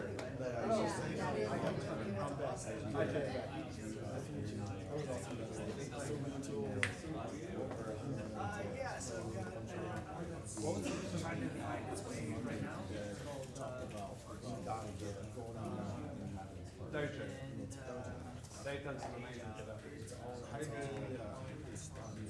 They took a picture of the three of me on the sign saying, once you find a match, use Dojo to find a club to go to, and then they automatically swipe every girl in London. And then they got loads of girls going like, what's this? And they said, oh, it's our event license, check it out. They got loads of them. This is just events, like what's going on around. Yeah, cool stuff. So like the same as anyone else, but they're great. I have to, I don't care if it's a situation. I don't care because I'm like, I can come to my life, I can keep doing all that stuff. But it doesn't change anything. I feel the community just as a hobby. It's just because I want people to talk about that. Because I don't know. It's looking at like this is also their own stories. Right. It's really like starting vlogs, starting podcasts around it. What you're poking yourself actually turned out to feel a little bit self-esteem when you go. But I already have the community now. I already have people that, hey, there's a business opportunity here, and I'm the expert at it. So there's this conversion. Well, I have an app actually. It's called It's on it's they're one of the fastest growing industries. But they were willing to also like We'll go to a hackathon and get someone to build it. right. They don't know like some of them know I believe on this trend. right. I got a text from Amy.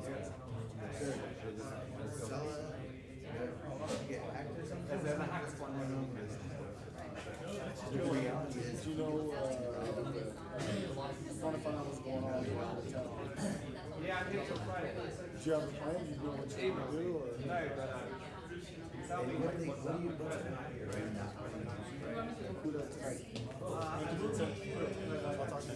Hey, I'm Pamela. Nice to meet you. Email me. It was what? My show is called Beach. It's a social network for book lovers. It's actually for book lovers to speak Spanish. So have you heard about Goodreads before? So it's like Goodreads, but for Latin America, and focused on getting recommendations from friends. So people into brokers and hacker magazine who go to your profile, so you actually recommend some books. I love to see your big profile, for example. And so I really into this topic. So it's actually, before I even started like writing a line of code, I created a 40,000 followers Facebook page for my startup. And then all organic. Yeah, and then we launched 3 months ago, and we have already acquired 20,000 users, all organic, and we're growing like. So I haven't done like any paid or like we haven't spent a cent organically every day. We get at least like 100 users a day. but I'm not sure like when should I start actually doing this in advertising, and we keep going. I'm not sure. Like our retention could improve a lot, so I'm not sure it's like. People are bringing people to I have ask everyone who you how like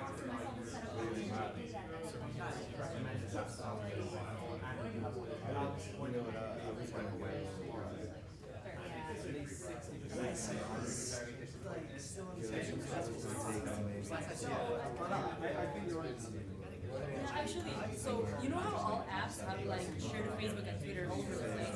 So we didn't have that, and just people were like taking a screenshot of the profile and tweeting us like, hey, here's my big profile.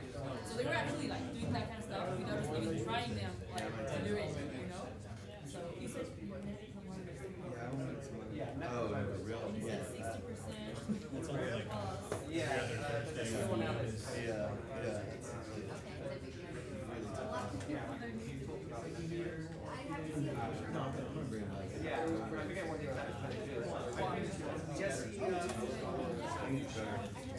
So you said we can email you and you can send us the slides. Yeah, I got it. Okay, perfect. I'll email you. yeah, I love your idea. Yeah, perfect. Thank you. Yeah. No, actually, you know, our burn rate is like we've done all day with $1,500. It's crazy, right? But now we actually like need to raise the money. So I have to, you know, put my efforts into raising money on the product stuff. So I love doing the product stuff. You gotta do what you gotta do. Yeah, sounds like you're We have to charge Yeah, the minute the there's name on anyone the in your top. network. Like I can tell you more about API. And you probably read most of it. One of you. I wrote down the nation. I'll email you. yeah, you have 20,000. I already had Okay. Perfect. I'll email you then. Thank you. my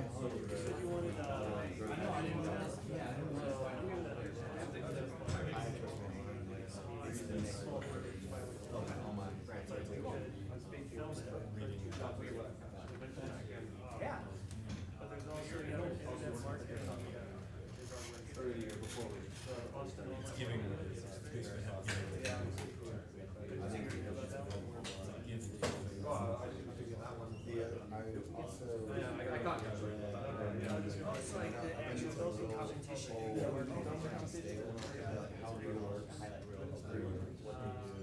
Not the whole thing, but there's a couple of just really parts that are one was even at scale, one of the things that they do is not to delegate speakers. So they have Larry personally authorized personal hire. You know, like so. We're looking for. No, like every person had to get blessed by Larry. Every hire. I would have to be blessed. Or I would delegate to. They chose to not delegate. Like they, as they got bigger, they unsplit, right? So, and looking forward, like looking at what was going forward, and I'm thinking about like that generic company that would want, if you were gonna make a factory of company, what would be your system that you said, this is the like least amount of value we're going to?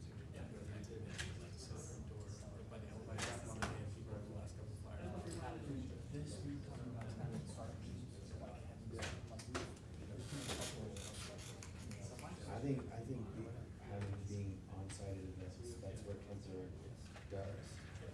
And buy 4 tickets and say free tickets on off. And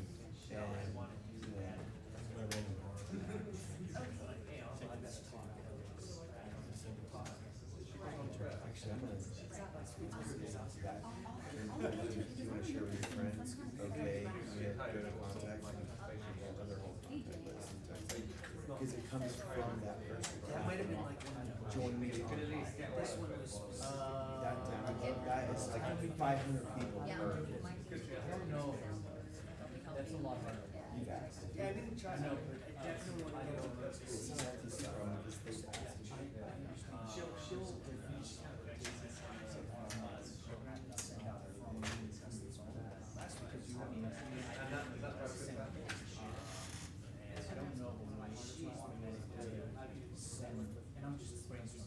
Well, I'm gonna sign up for a proposal right now, and she can do it. Right?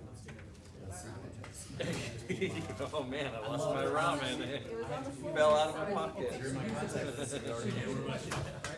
Don't they have that in the kitchen? No, but they should. They should have. It's super cheap. It's like, yes, Talk to Josh absolutely. about that for like Right. 15 cents a Hey, day. Josh, I know you've got a lot of other things on your plate. He Let's move it up to the he would top of the applaud the list. ramen. Please refill the cold brew. Yeah, he would applaud the ramen. We all want the cold brew. Trust me. So that means.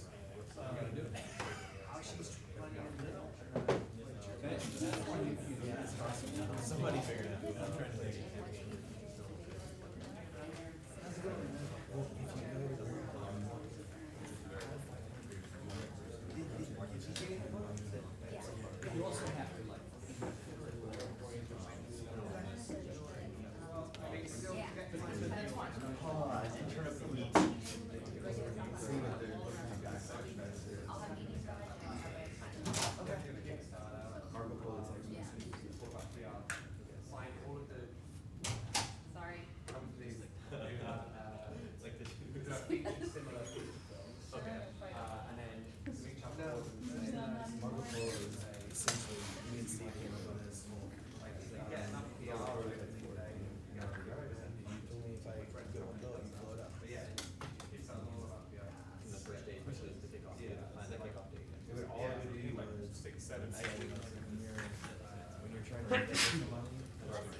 Thank you with their name, type in their name, and it just keeps bouncing you back and forth until you we had until what? It just bouncing it back and forth, constantly checking each other's location and sharing and yelling it up.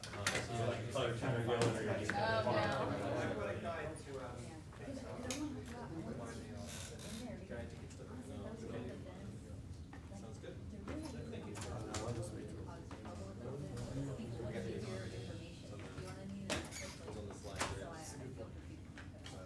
I was planning on waiting on this. I know, it's the train.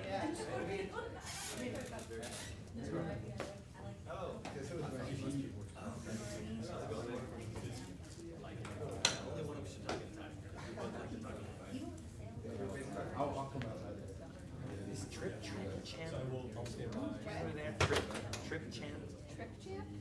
I'm not familiar with them. Are they listed on our website or something? Yeah, I think they're kind of, they got a big presence. It's like me. No, it's fine. It's not a big deal. It's not okay, I'm gonna keep. All the companies. You're trying to work for our accelerator or anything? I'll try to find the capital back. You know who that is? You know who that is? He has a map in India that is, it's location based, so he reached out to me. Hey, I need something about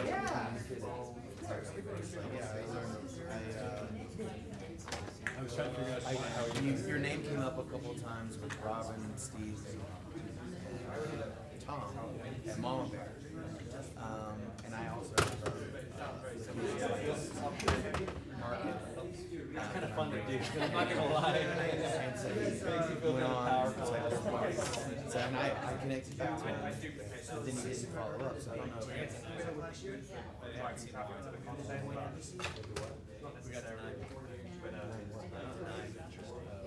I haven't seen why. They list, they just, yeah, they said, well, I found a list of startups that are capital factories. I wonder if mine's on. Your startup? Are you specific? Yeah, that sucks. I never gave them a logo. Did you just start with us? Yeah. That's really high. If you put your logo onto your company Pinkboard site, that's usually how it gets on the website.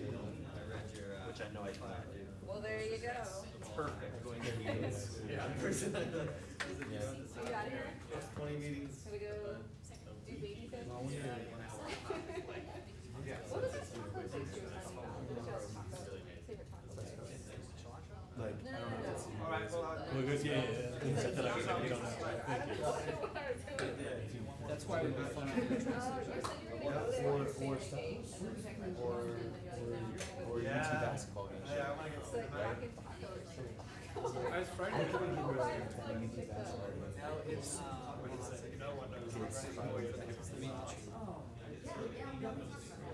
Oh, right, that's, okay, thank you. That's a good question to ask. That many people go through that door. Yeah. No one costs them. There's 20,000, right? 16,000, how many At least, 15,000 people going through, go through 4 doors. and we know when. Well, Wednesday's gonna be fun.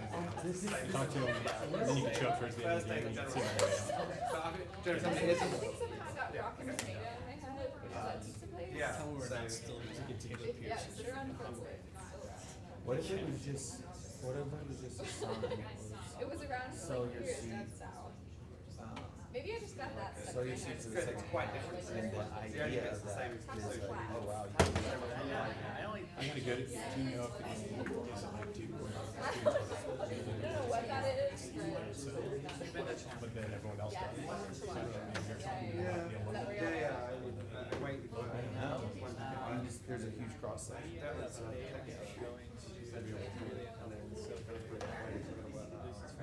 Oh yeah, I live literally across the street from the one on South Ashland. It's so good. yeah. So hard not to just walk. I don't know what my phone bill is gonna look like. No, it's not my password. I should just buy it American SIM.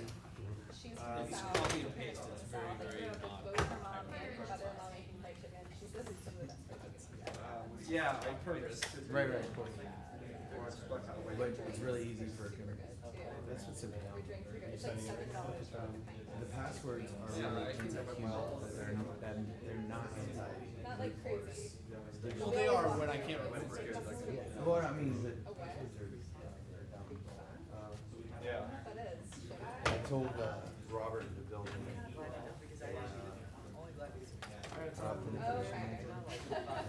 Yeah. So like, no, I'm still cool. So all I did was, it looked. Yeah, let me These see are something. something That's cool. I might try and pull It it. was my face, right? Is that your So the only baby? way you can fake that is you ask me to say a word that I've never heard, that this thing has never heard before. And it's ridiculous, and like it's hearing my voice and knows I talk. So like, hot air balloon would no way is like anything have like a video that they can hold another phone up to it, because I've never said that word before.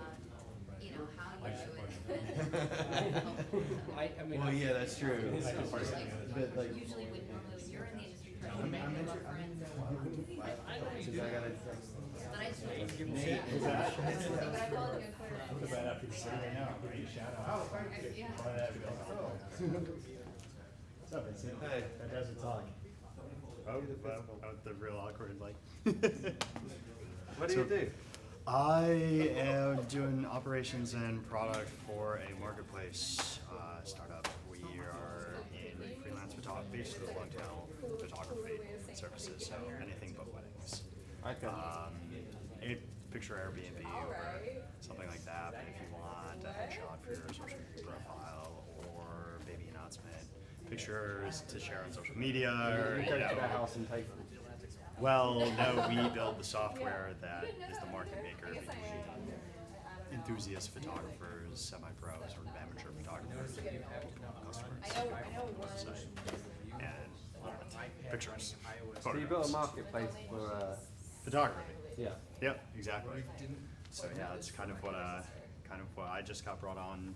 Your talk was actually very timely for us, since we're just kind of getting out of a product building phase and heading more towards a very traction, sort of lean, focused growth phase. Are you looking to sign up photographers right now? Or you haven't? We've kind of figured out how to sign up photographers. We don't need a lot of photographers to sustain a market. The key driver and what's going to be important for us is liquidity.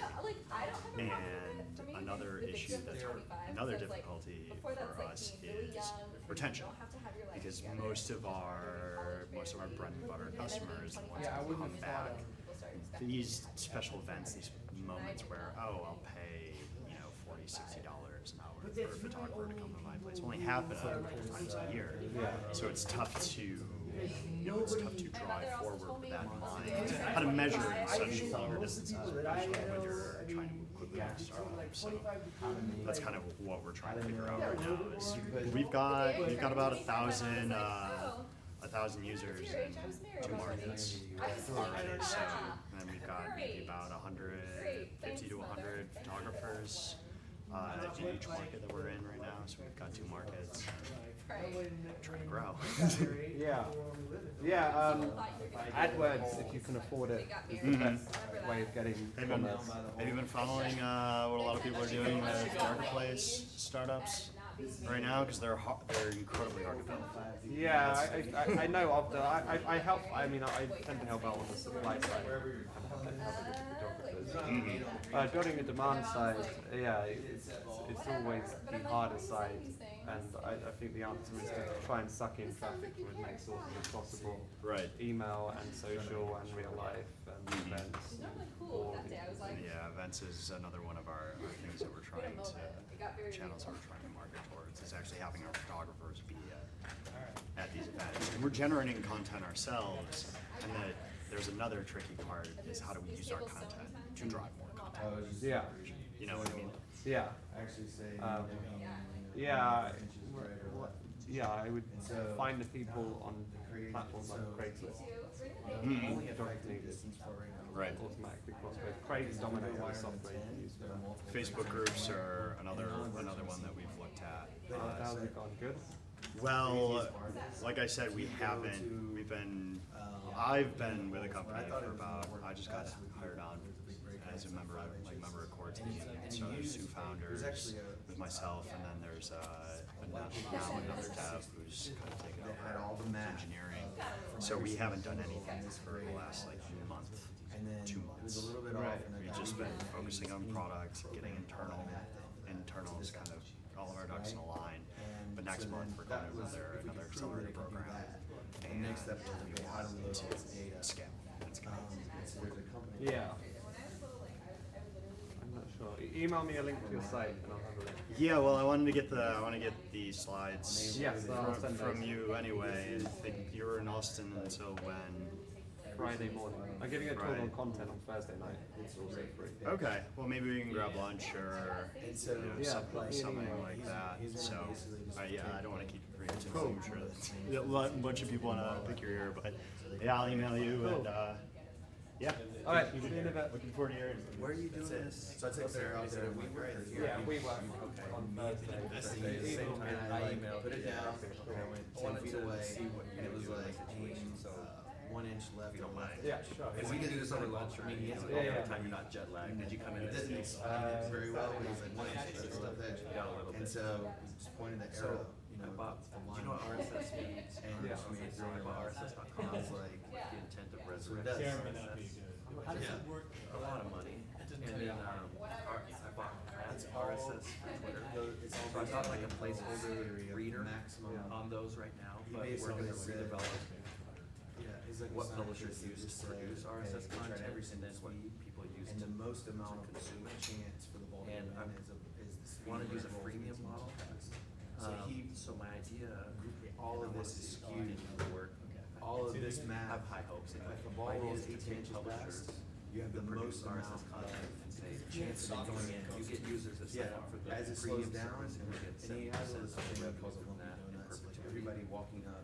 No one steps on the hole, And you then step making with their them foot on the our hole. marketing And then when you down, anybody creates who's a this blogger impression, saying, and then there's a little hey, upslope. this is a great So way to stay on top of what we do. And the premium features are amazing. I mean, do you think we get I some don't know if traction? they'll sell them, but I know if they'll sell it every day. No, they do. I do think affiliate The traffic, the web traffic acquisition channel. Okay, so It's So, such a massive scale.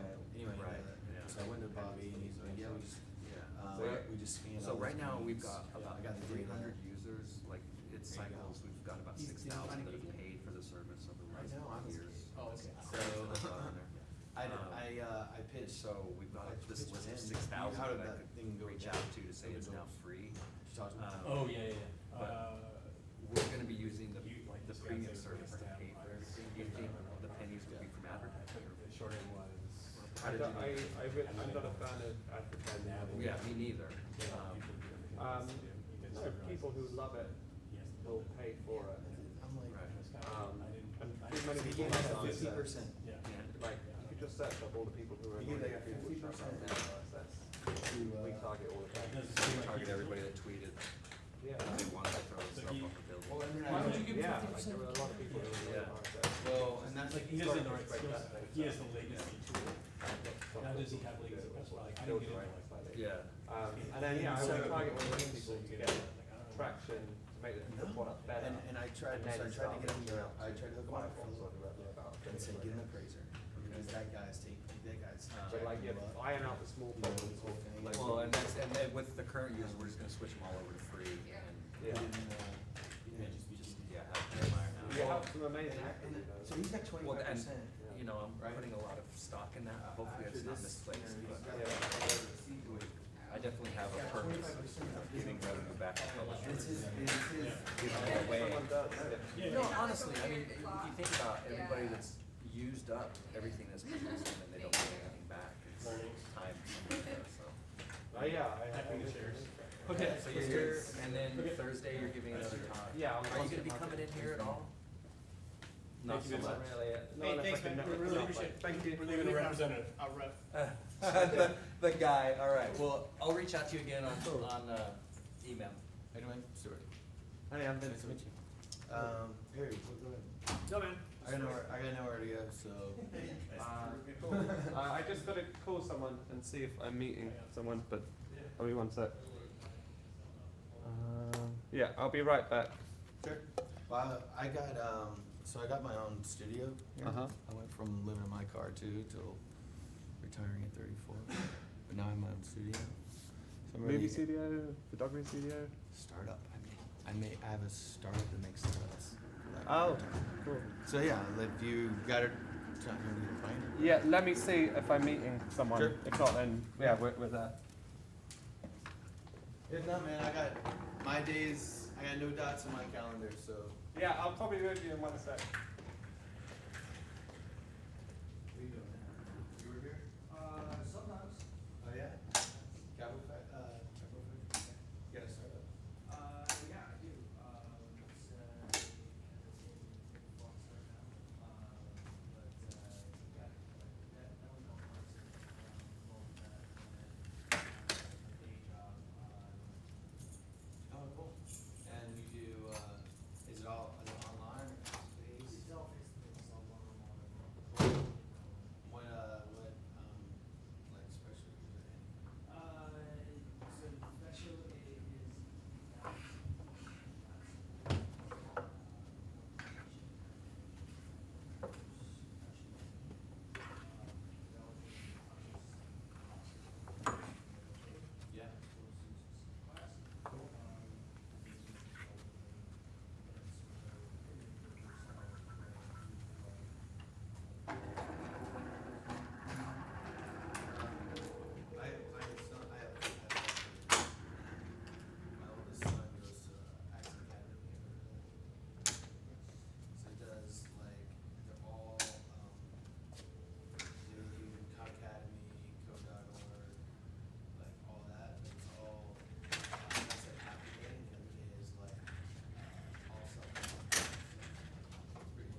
Thank you so much. Yeah, absolutely. Thank you for coming. I had at least 40 people like stop and be like, "This was so great. We really enjoyed." Like directly come up to me to tell me how much they enjoyed it. Cool. Yeah. Can I do a talk here during South by?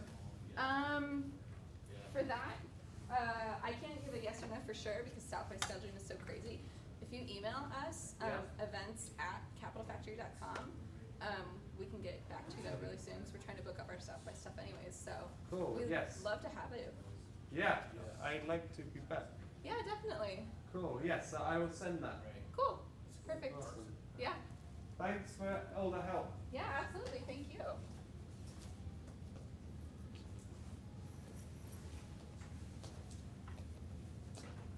So today work, or you on another day? Huh? Today work, or you wanna? Another Yeah, day? we can go for a drink.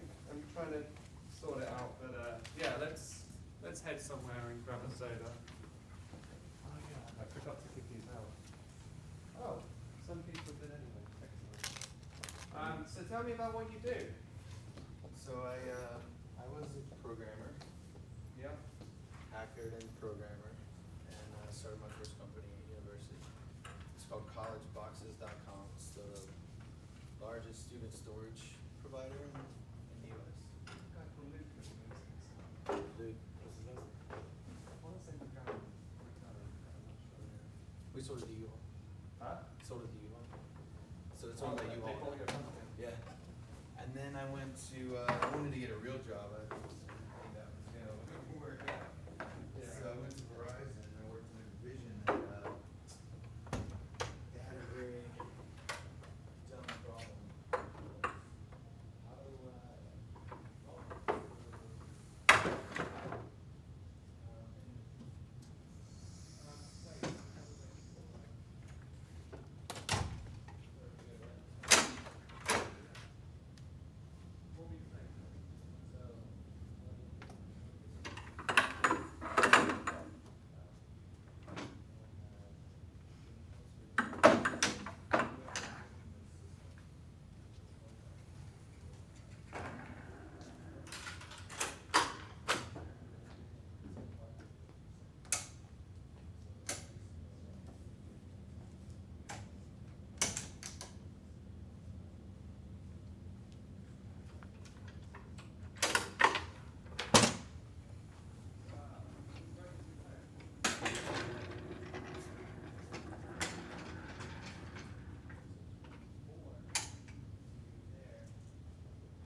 Did you go to food and tech? Yes, ma'am. Cool. How was that? Oh, it was fun. They made everyone stand up and introduce themselves.